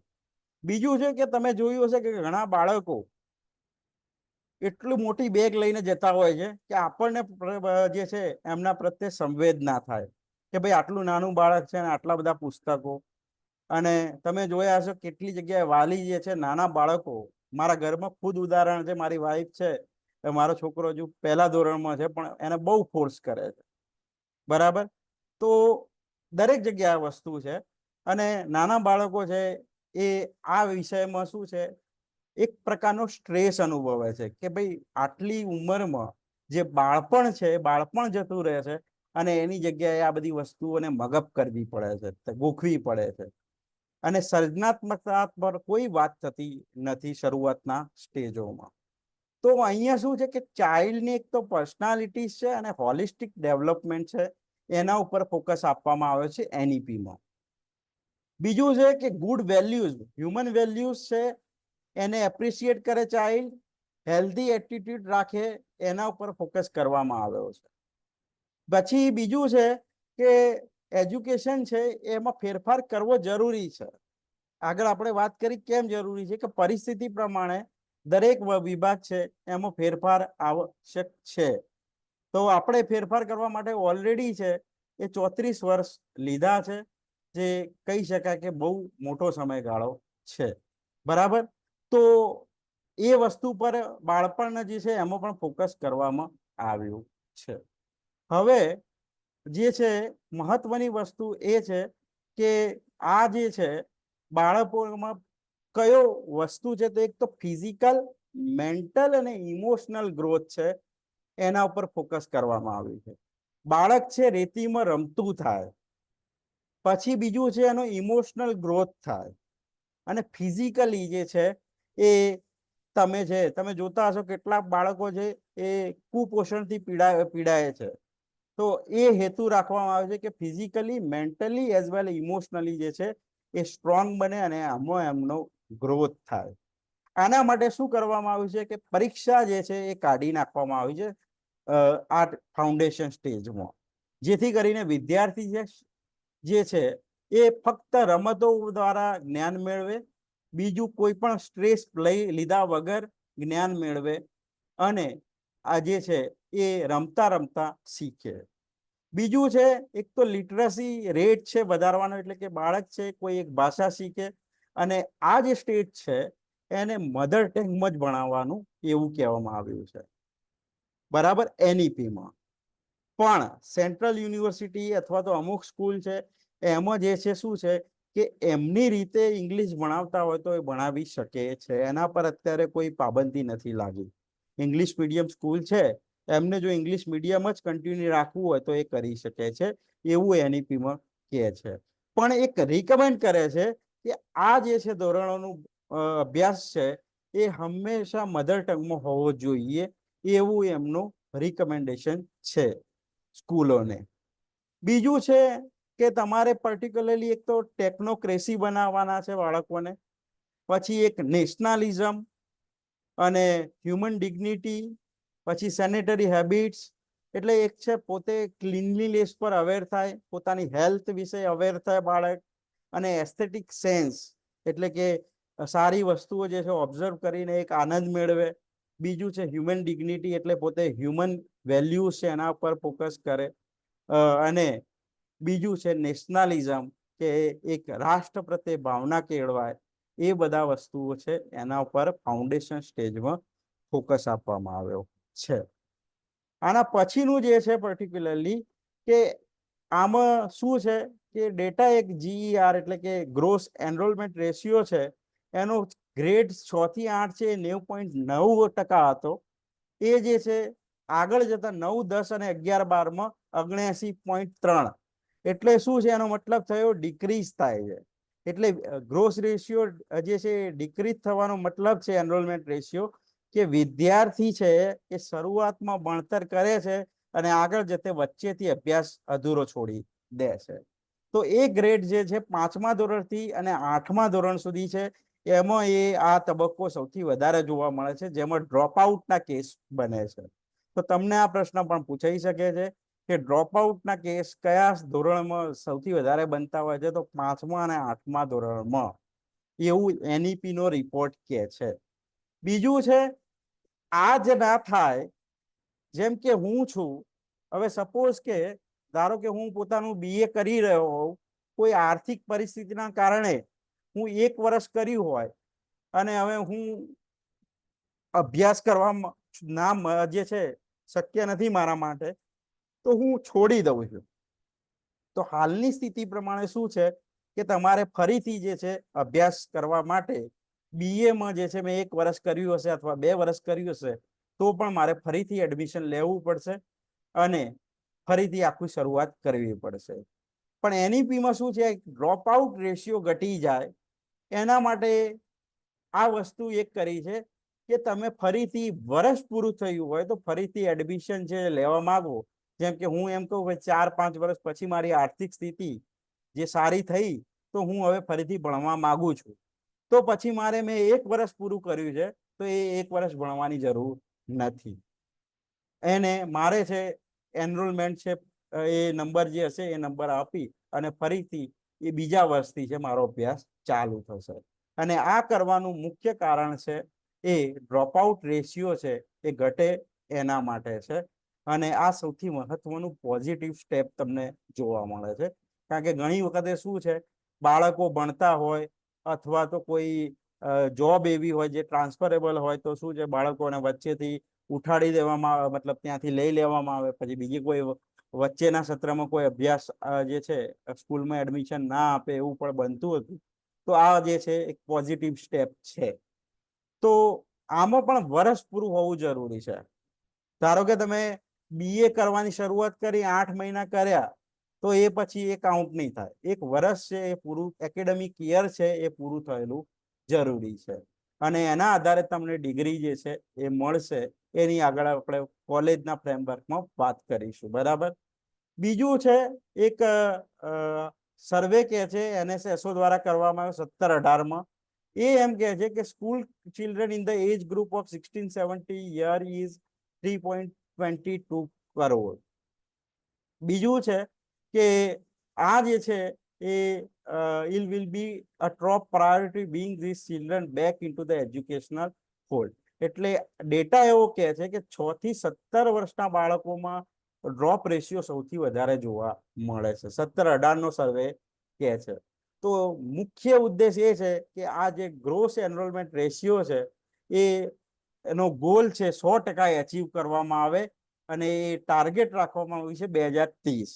હાલમાં આપણે 2024માં છીએ એટલે 2030માં સરકાર એવું ઈચ્છે છે કે કોઈ પણ વિદ્યાર્થી કોઈ ક્લાસમાં એડમિશન લે પછી એ ડ્રોપ આઉટ છે એ કરે નહીં, મતલબ કે અભ્યાસક્રમ છોડે નહીં વચ્ચેથી.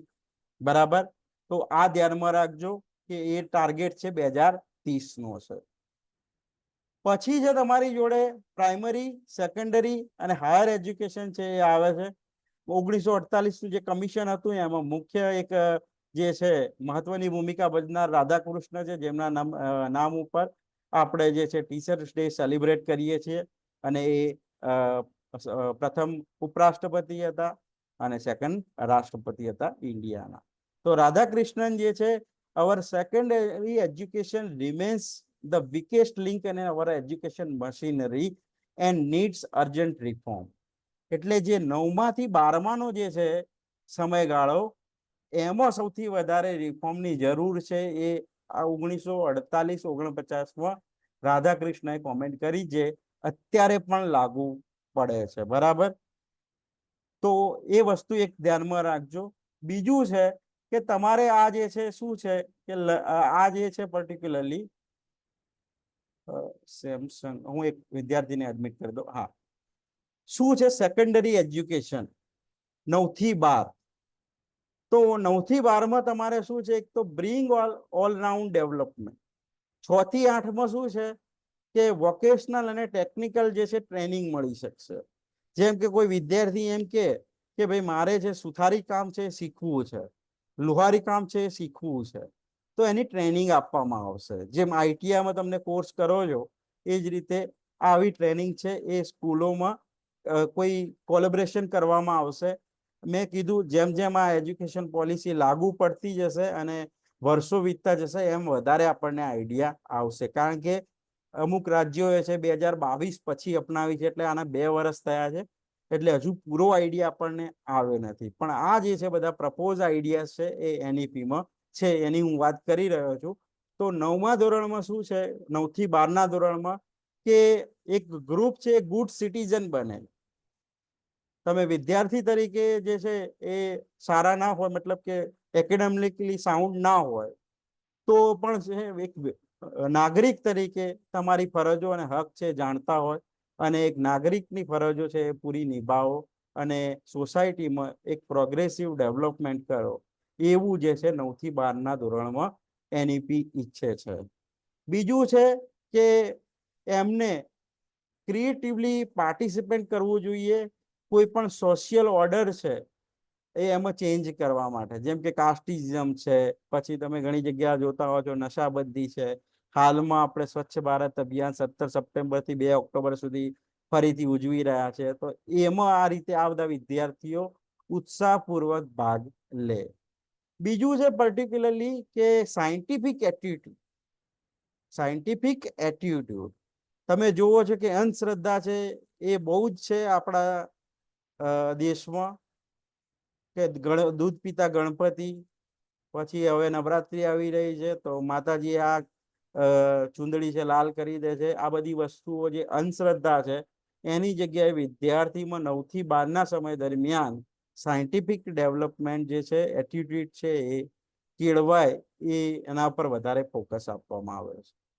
પછી છે આર્ટિસ્ટિક અને કલ્ચરલ ઇન્ટરેસ્ટ બતાવવામાં આવે.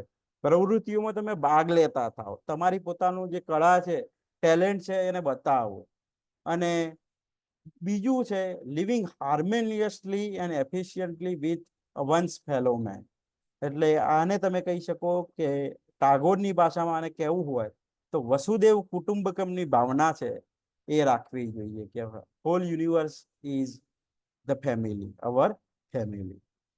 તો આ બધી વસ્તુઓ છે 9 થી 12 છે એ ફોકસ કરવામાં આવી છે. એનું પછી બીજું જે છે સેકન્ડરી એજ્યુકેશન, એમાં બીજા બધા મહત્વના વાત છે કે તમારે શું કરવાનું છે. બીજું આના પછી છે 4 years મલ્ટિપલરી સ્ટડીઝ, પછી છે subject oriented pedagogical curricular style, middle stage. આના ઉપર critical thinking, greater attention to life aspiration, flexibility અને સબ્જેક્ટની ચોઈસ પણ મળી રહે. મેં તમને કીધું કે સાયન્સ વિજ્ઞાન પ્રવાહ છે, વિનયન પ્રવાહ છે, એ વિજ્ઞાન પ્રવાહ લે તો એને એક ફિક્સ વિષય હોય. બાયોલોજી અથવા તો મેથ્સ એને લીધું તો મેથ, પછી છે ફિઝિક્સ આવશે, કેમિસ્ટ્રી આવશે, ઇંગ્લિશ આવશે, અથવા તો સંસ્કૃત છે ઓપ્શનમાં, સાથે કોમ્પ્યુટર હશે, કોઈ સ્કૂલ પ્રમાણે હશે. પણ હવે શું છે, ફ્લેક્સિબિલિટી છે. વિદ્યાર્થી એમ કે મારે કોમર્સનો સબ્જેક્ટ રાખવો છે, આર્ટ્સનો વિદ્યાર્થી એમ કે ઇંગ્લિશની સાથે મારે એકાઉન્ટ પણ કરવું છે, તો એ કરી શકે છે. કોઈ એમ કે વિજ્ઞાનનો વિદ્યાર્થી કે મારે જે છે એ આર્ટ્સમાં હું સારો છું, તો મારે આર્ટ્સનો કોઈ સબ્જેક્ટ રાખવો છે, તો એ પણ રાખી શકે છે. તો એક ફ્લેક્સિબિલિટી છે એ જોવા મળે છે.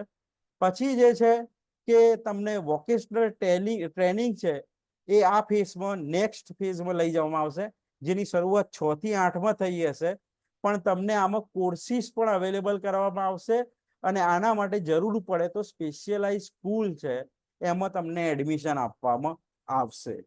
મતલબ કે તમે તમારું જે મેન અભ્યાસ કરતા હોય એની સાથે સાથે જે છે સ્પેશિયલાઇઝ જે છે સ્કિલ છે એમાં પણ તમે કરી શકો છો. બરાબર, તમારે કોઈ કોર્સ શીખતા હોય તો એ શીખી શકો છો. પછી જે છે કે આનાથી શું થશે, તો એક તો હોલિસ્ટિક ડેવલપમેન્ટ થશે લર્નરનું, સાયન્ટિફિક એટીટ્યુડ છે એ ઉદ્ભવશે. પછી એક સારો હ્યુમન બીઈંગ બને એ એમનું એમ છે. અને સાથે સાથે જે નવી સ્કિલ છે, જેમ કે અત્યારે તમે જોયું હશે કે તમે સિટીમાં રહેતા હશો તો તમને પ્લમ્બર, પછી ઇલેક્ટ્રિશિયન, પછી એ છે તમને એટલા જલ્દી નથી મળતા, તો એ તમારે શોધવા પડે. તો તમે આવી કોઈ સ્કિલ વિકસાવી હોય તો તરત છે તમને અડધો કલાકનું કામ હોય પણ એ આખા દિવસની મજૂરી છે એ અડધા ટંકની મજૂરી લઈ લેશે, અને સિટીમાં એ ભાવ છે 500 રૂપિયાની આસપાસ છે. તો એ રીતે આ વસ્તુનો ઉપયોગ કરી, આવી સ્કિલનો ઉપયોગ કરી તમે પોતાની આજીવિકા છે એ ફક્ત નોકરી પર નિભાવો નહીં, પણ આવી સ્કિલ ઉપર રહી અને પોતાનું અને પોતાના પરિવારનું ગુજરાન કરી શકો. તો એના ઉપર આ ફોકસ છે, વોકેશનલ અને બીજું છે ટેકનિકલ ટ્રેનિંગ ઉપર. હવે સ્કૂલ ઉપર એટલી બધી હું વાત નથી કરતો, ઘણું બધું છે, પણ we have a limited time. અને આવતીકાલે આપણે જે છે particularly I have to cover one other topic, that is ICT unit number 8. તો આમાં છે એનઈપીમાં મહત્વનું છે જે ટીચર્સ પર પણ આખું એક ફોકસ કરવામાં આવે. હવે એવું કહે છે એનઈપી કે ક્વોલિફાઈડ હોય એ ટીચર હોવો જોઈએ. ક્વોલિફાઈડ મીન્સ હવે નેટ સેટ છે અથવા તો પીએચડી છે એ રીતે જ પ્રોફેસર હશે તો લાગુ એ જોબમાં આવી શકશે. સ્કૂલ ટીચર હશે તો ટેટ ટાટ એ પાસ કરવી પડશે, અથવા તો જે સમય અંતરે જે બદલાવ થતા રહેશે બોડી દ્વારા, યુજીસી અથવા તો ગુજરાત બોર્ડ દ્વારા, એ છે એ પ્રમાણે નિયમોને આધીન રહેવું પડશે. બરાબર. પછી આમાં સર્વિસ એન્વાયરમેન્ટ, એટલે કે તમે જે જગ્યાએ કામ કરી રહ્યા છો એનું એન્વાયરમેન્ટ કેવું છે, કલ્ચર કેવું છે, તો એના ઉપર પણ ફોકસ કરવામાં આવે છે. કારણ કે ઘણા જે પ્રદેશ હોય છે તો કેવું હોય કે એક સ્ટાફ રૂમ હોય તો કોઈ કાસ્ટ હોય તો કાસ્ટિઝમની વાતો થતી હોય, કોઈ પર્ટિક્યુલર કાસ્ટ એને ટાર્ગેટ કરવામાં આવતો હોય. બીજું છે સાઉથની જે છે એમાં જશો તમે તો એક તો રેસિઝમ છે એ જોવા મળે છે. વેસ્ટર્ન દેશોમાં પણ રેસિઝમ છે એ જોવા મળે છે કે કાળો ગોરોનો ભેદ છે એ જોવા મળે છે. પછી જો સ્ટાફમાં કોઈ મહિલા હોય અને આખો બીજો સ્ટાફ છે પુરુષો હોય તો એ પણ એક પ્રકારનું જે છે માહોલ જે છે એ યોગ્ય બની રહેતો નથી. તો આ બધી વસ્તુઓ પર પણ ફોકસ કરવામાં આવ્યું છે. બરાબર. જે ટીચર માટે લાગુ પડે છે પછી જે છે તમે જે છે કે એપ્રોચીસ કયા વાપરો છો એજ્યુકેશન માટે, પછી તમે ટેકનોલોજીમાં શું શીખો છો, પછી અત્યારે પ્રોફેસર માટે જેમ છે કે મોડ્યુલ જે છે તૈયાર કરવામાં આવે, એમાં મૂક છે, ઈ પાઠશાલા છે, પછી સ્વયં છે, સ્વયં પ્રભા છે, આ બધા પર ઓનલાઈન ટીચિંગ કરે અથવા તો પોતાનો કોર્સ બનાવી અને વિદ્યાર્થીઓને એ રજૂ કરી શકે છે. તો એના માર્ક્સ છે એમના જે છે એકેડેમિક ઇન્ડેક્સમાં ગણાશે. આ બધી વસ્તુઓ છે એનઈપીમાં કવર કરવામાં આવી છે. હવે હાયર એજ્યુકેશન જે આપણા માટે બહુ મહત્વનો સબ્જેક્ટ છે, કારણ કે આપણે યુનિટનું નામ જ છે હાયર એજ્યુકેશન. પણ આ બધી વસ્તુઓ પરથી પણ પ્રશ્ન પૂછાયેલા છે કે કસ્તુરી રંજન, પછી વર્ષ છે, તારીખ છે. તો આપણે હાયર એજ્યુકેશન જે છે એ છે કોલેજ અને એનાથી ઊંચું જે સંસ્થાઓ છે એ ઇન્સ્ટિટ્યુશનનો આમાં સમાવેશ થશે. હવે બે પ્રકારની યુનિવર્સિટી તમને જોવા મળશે આવનારા સમયોમાં. એક છે ટીચિંગ ઉપર ફોકસ રાખતી હશે તો એને ટીચિંગ યુનિવર્સિટી એવું નામ આપવામાં આવશે, અને જે યુનિવર્સિટી છે એને રિસર્ચ પર વધારે ફોકસ કરી છે તો એને રિસર્ચ યુનિવર્સિટી તરીકે ડેવલપ કરવામાં આવશે.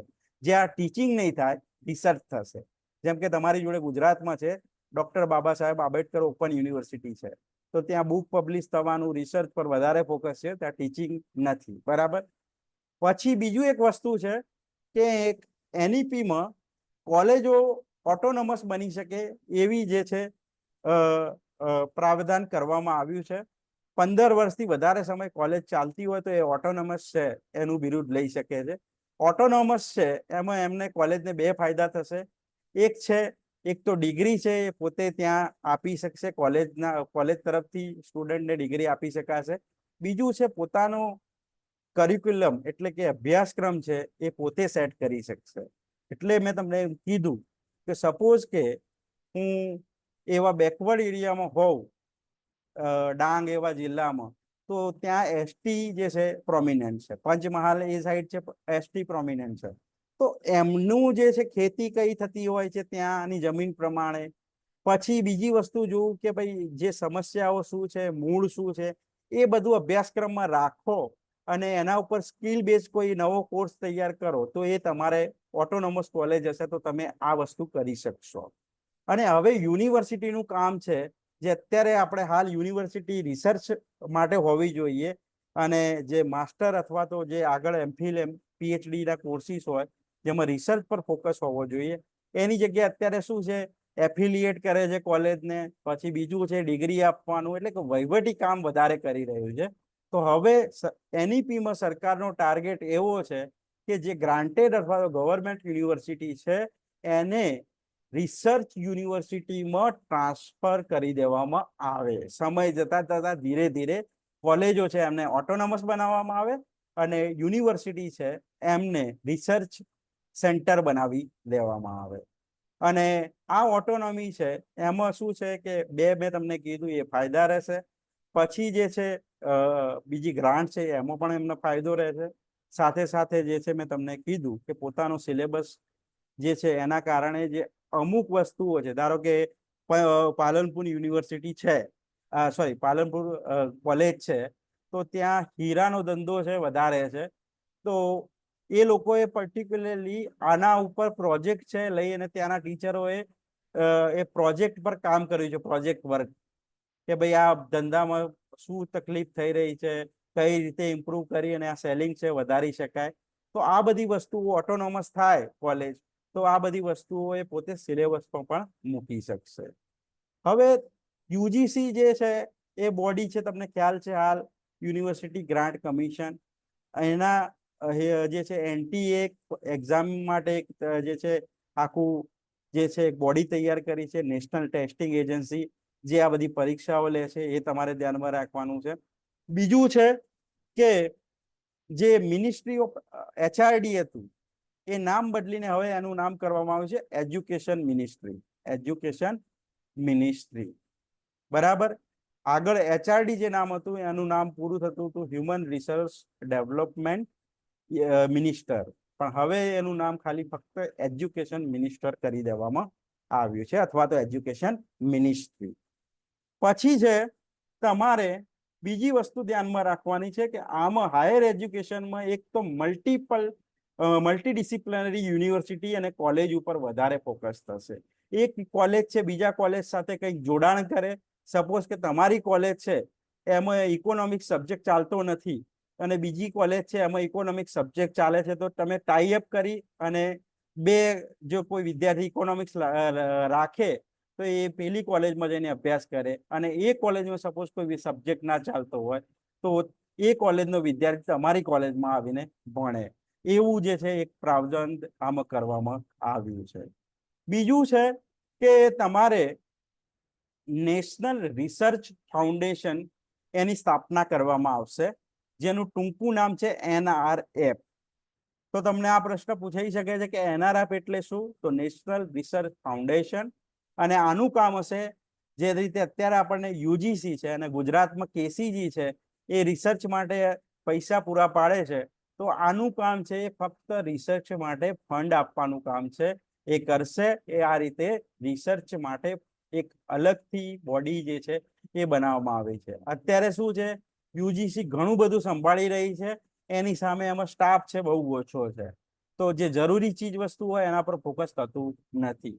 તો એક આખી અલગ બોડી બનાવવામાં આવી છે NRF, નેશનલ રિસર્ચ ફાઉન્ડેશન, અને એ છે એ ફક્ત રિસર્ચના રિલેટેડ ફંડિંગ કરશે. બરાબર.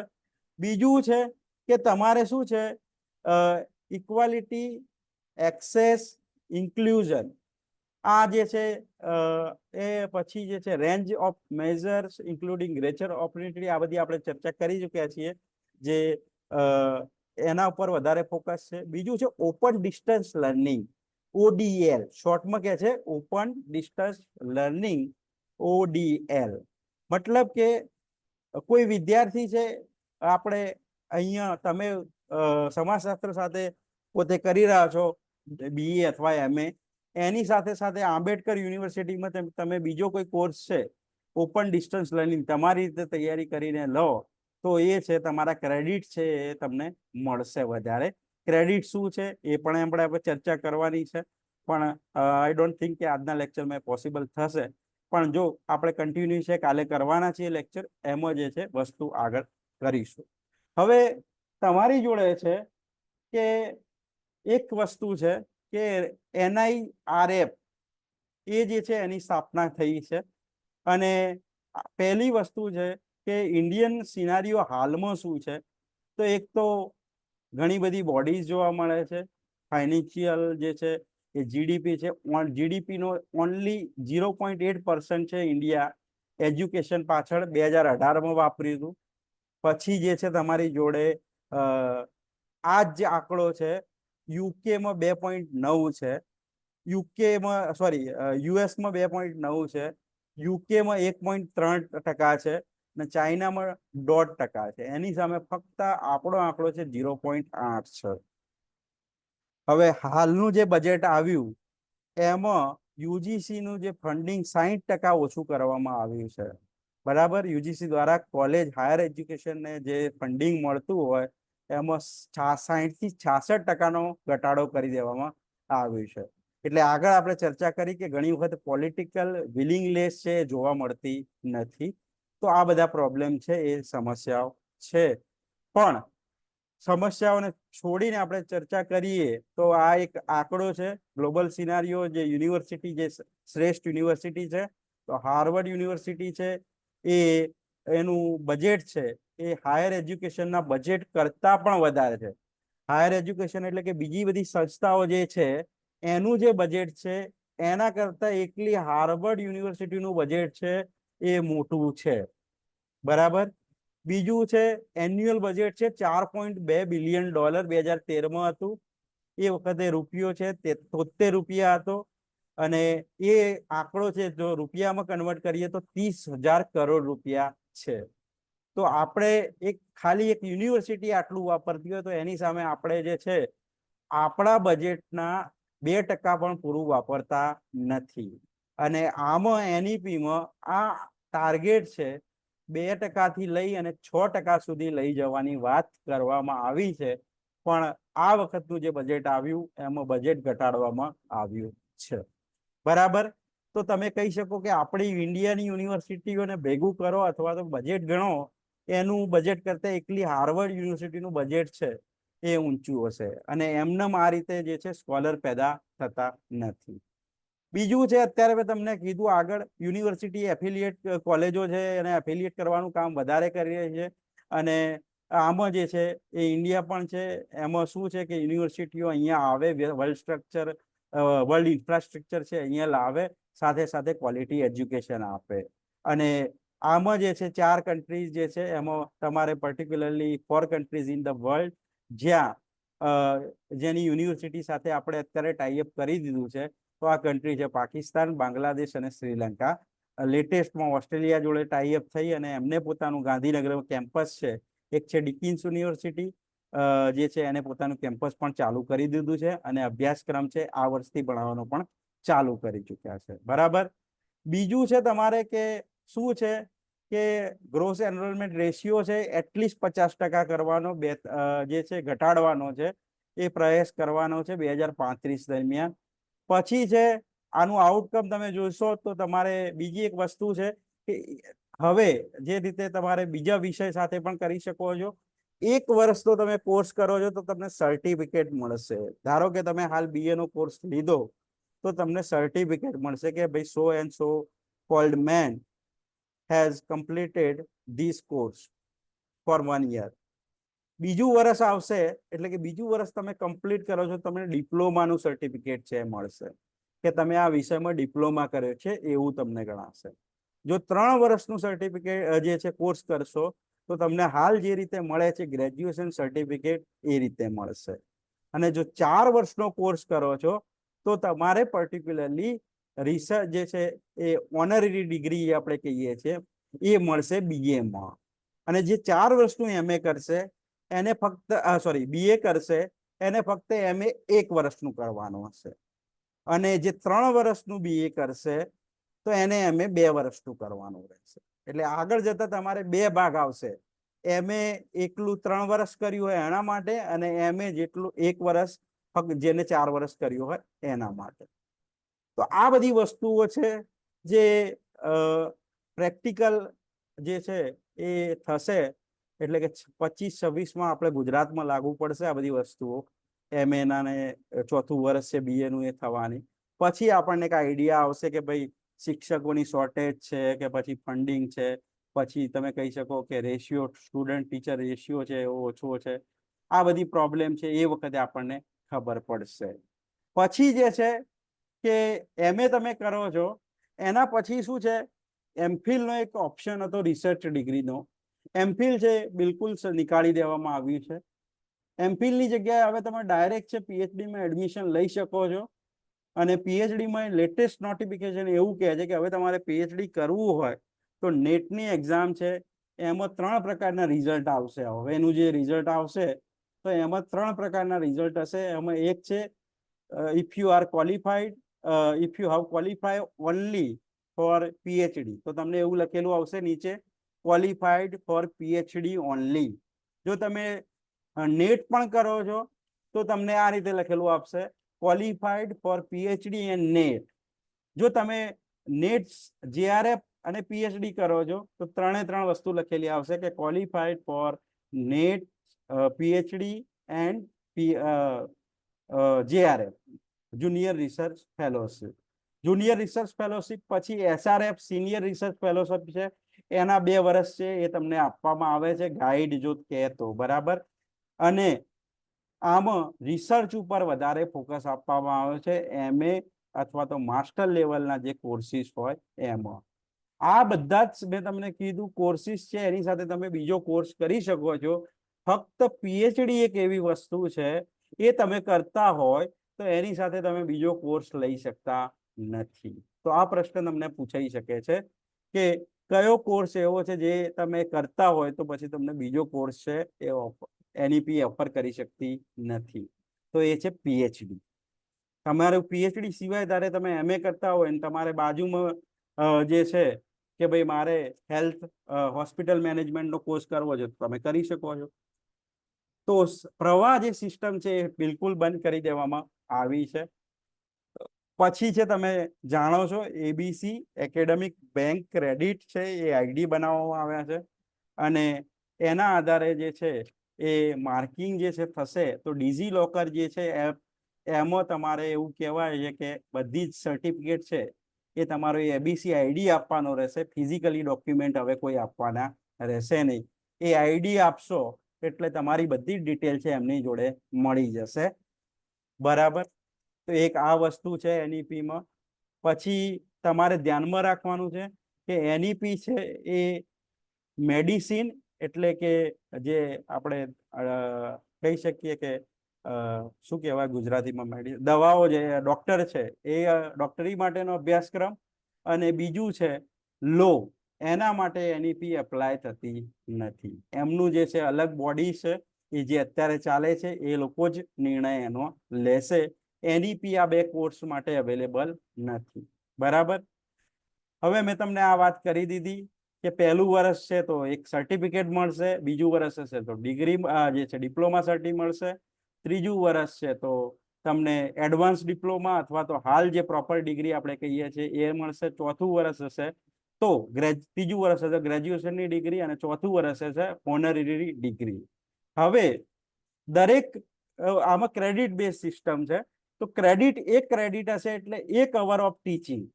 એટલે તમે ટાઈમ ટેબલ અથવા તો જે શિક્ષક મિત્રો છે એમણે અથવા તો તમે સિલેબસ ડાઉનલોડ કરતા હશો ત્યારે તમને લખ્યું હશે કે આ વિષયના 2 ક્રેડિટ છે, 4 ક્રેડિટ છે. બરાબર, તો એના જે લેક્ચર થાય, ધારો કે 2 ક્રેડિટ છે તો 2 લેક્ચર છે અવેલેબલ થવાના અઠવાડિયામાં. તો એના આધારે તમને ક્રેડિટ છે એ તમારા એક એબીસી આઈડીમાં એ છે એ એડ થશે. અને જો પ્રેક્ટિકલ અથવા તો ફિલ્ડ વર્ક હશે તો એના 2 કલાક બરાબર 1 ક્રેડિટ છે એ થશે. તો તમને આ પ્રશ્ન પૂછાઈ શકે છે 1 ક્રેડિટનો મતલબ શું? તો 1 અવર ઓફ ટીચિંગ લેક્ચર હોય એ ફોર્મમાં, અને જો રિસર્ચ વર્ક અથવા તો ફિલ્ડ વર્ક અથવા તો કોઈ પ્રેક્ટિકલ વર્ક હોય તો એના 2 કલાક છે એ ગણાશે. બરાબર, 4 વર્ષનું ડિગ્રી એટલે કે ઓનરરી ડિગ્રી કરી હશે તો ડાયરેક્ટ એમએમાં પ્રવેશ મળશે. અને આમાં પણ જો સીજીપીએ 8 થી ઉપર હશે તો તમે છે ડાયરેક્ટ એમએ કરવાની જગ્યાએ પીએચડી પણ કરી શકશો, એવું પ્રાવધાન કરવામાં આવ્યું છે. બરાબર, તો જેટલું જે છે તમે બાજુમાં ક્રેડિટ છે વધારશો તમારો સીજીપીએ છે ઓટોમેટિકલી વધવાનો છે અને તમે 1 વર્ષ બચાવીને ડાયરેક્ટ છે ઓનર ડિગ્રી પછી તમે પીએચડીમાં એન્ટ્રી લઈ શકો છો. બરાબર, ક્રેડિટ બેઝ છે એની વાત કરી ચૂક્યો છું. એકેડેમિક બેંક ઓફ ક્રેડિટ પ્રશ્ન પણ પૂછાઈ ચૂક્યો છે. એબીસી નો મતલબ શું છે? તો આ જે છે એ છે બરાબર એકેડેમિક બેંક ઓફ ક્રેડિટ. પછી છે સિબિલ કોર્સ. આ જે છે શું છે તો એ ગ્રેડ છે, એમાં રેન્કિંગ આપવામાં આવશે તો એમાં રેન્ક પ્રમાણે 300 થી 900 હશે. તો એ છે સિબિલ સ્કોરમાં જે છે એ ક્રાઇટેરિયા છે. જેમ કે ગેટનું રિઝલ્ટ આવે છે તો આ રીતે આવે છે કે ભાઈ આટલા હતા વિદ્યાર્થી, એમાં તમે આટલો સ્કોર કર્યો છે અને એમાં રેન્કિંગ કયા નંબરનું આવે છે એ રેન્કિંગની ફોર્મ્યુલા એમને બતાવી હોય કે આ ફોર્મ્યુલા છે અને એના આધારે તમારો નંબર આ થાય છે. બરાબર, એટલે તમારે જે છે પર્ટિક્યુલરલી આમાં જે છે સ્કોર જે છે એ 1 થી 10 ની વચ્ચે મળશે અને જેટલો સ્કોર આ જે છે એ રેન્કમાં ઓછો હશે જે છે lower the rank higher are the chances of loan approval. મતલબ આગળ જે છે તમારે બિઝનેસ કરવા અથવા તો ભણવા માટે જે છે ફંડિંગ જોઈતું હશે, લોન જોઈતી હશે તો આના આધારે તમને મળશે. પણ રિમેમ્બર, જેટલો સ્કોર ઓછો હશે તો ચાન્સીસ વધતા જશે. બરાબર, એટલે આ જે છે થોડું યુ કેન સે કે ડીપલી જે છે એનો અભ્યાસ તમારે કરવો પડે એવી વસ્તુ છે. પણ ફક્ત આટલું યાદ રાખો કે what is the meaning of CIBIL score અને સિબિલ રેન્કિંગના આધારે લોન મળવાના ચાન્સીસ છે એ હોય છે. બરાબર, તો હું આટલા સુધી રાખું છું. ઘણી બધું જે છે કવર કરવાનું હજુ તો હું છે હાલમાં જે છે 42 નંબરની પીપીટી પર છું અને ટોટલ 58 જે છે પેજીસ છે. સો સાહેબ શું કરીશું આપણે આ વિષયમાં હાલ? જી સર. કન્ટિન્યુ રાખવું છે કે પછી, કારણ કે 1.5 કલાકથી વધારે સમય થઈ ગયો છે. તો વાંધો નહીં સર, હજુ આપણો કાલનો દિવસ છે જ, અને હા તમારે છે જોઈતો હશે તો નેક્સ્ટ ડે બી તમને આપીશ. ના શુક્ર કન્ટિન્યુઅસ માં તમારે જોઈતું. ના એમાં કોઈ પ્રોબ્લેમ નથી, પણ શુક્ર શનિ એક હું ઇન્ટરનેશનલ કોન્ફરન્સમાં છું. ઓકે ઓકે, એટલે હા બરાબર. તમારી જોડે અંબાજી. વાત થઈ. હા, અંબાજી સાહેબ એટલે વાત થયેલી છે, જી જી એટલે એ જી જી પોસિબલ નથી. પણ કાલે હું છે આ ટોપિક કમ્પ્લીટ કરી દઈશ, અને સાથે સાથે આઈસીટી છે એને કવર કરવાનો પ્રયત્ન કરીશ. Okay okay sir, ji ji ji ji. Thank you so much sir. New education policy NEP 2020 તમે ખૂબ સરળ ભાષામાં સમજાઈ, એના માટે આવતીકાલે સર ફરી આપણાને મળશે યુટ્યુબ પર જ, બરાબર? તો આપણે બધા યુટ્યુબ ઉપર જોડાઈશું, બરાબર? આવતીકાલે ફરી સર લાવો આપવાના છે આપણાને, તો સરનો મેક્સિમમ બને એટલો આપણે ઉપયોગ કરીએ, જેથી આપણું GSET NEP ના લગભગ એક ક્વેશ્ચન તો દર વર્ષે હોય જ છે GSET-માં. એક બે પ્રશ્નો જોવા જ આજનો મળે. આજનો લેક્ચર એ ફરી એક વખતે 2x ની સ્પીડ પર રિવાઇઝ કરી લેવો. જો 1 કલાક 1.5 કલાક તમે પરફેક્ટ સાંભળ્યો છે અને નથી સાંભળ્યો પૂરો લેક્ચર, તો કાલે અટેન્ડ કરી લેવાનો. રેકોર્ડેડ લેક્ચર યુટ્યુબની આપણી આ જે તમે છો એ ચેનલ પર છે જ, અને જે લોકોએ આજનો લેક્ચર અટેન્ડ કર્યો છે એને 2x પર જઈને, મતલબ સ્પીડ વધારીને એક વખતે આખો રિવાઇઝ કરી લેવો, જેથી કરીને આખા લેક્ચરમાં જેટલા કન્ટેન્ટ તમારા થયા છે એ બધા પાછા રિવાઇઝ થઈ જાય. અને સર ફરી કાલે આપણાને કરાવવાના જ છે. સો મળીએ આવતીકાલે બધાને. Good night sir. Thank you. Good night sir. Thank you for your kind words. Thank you. ઠીક છે.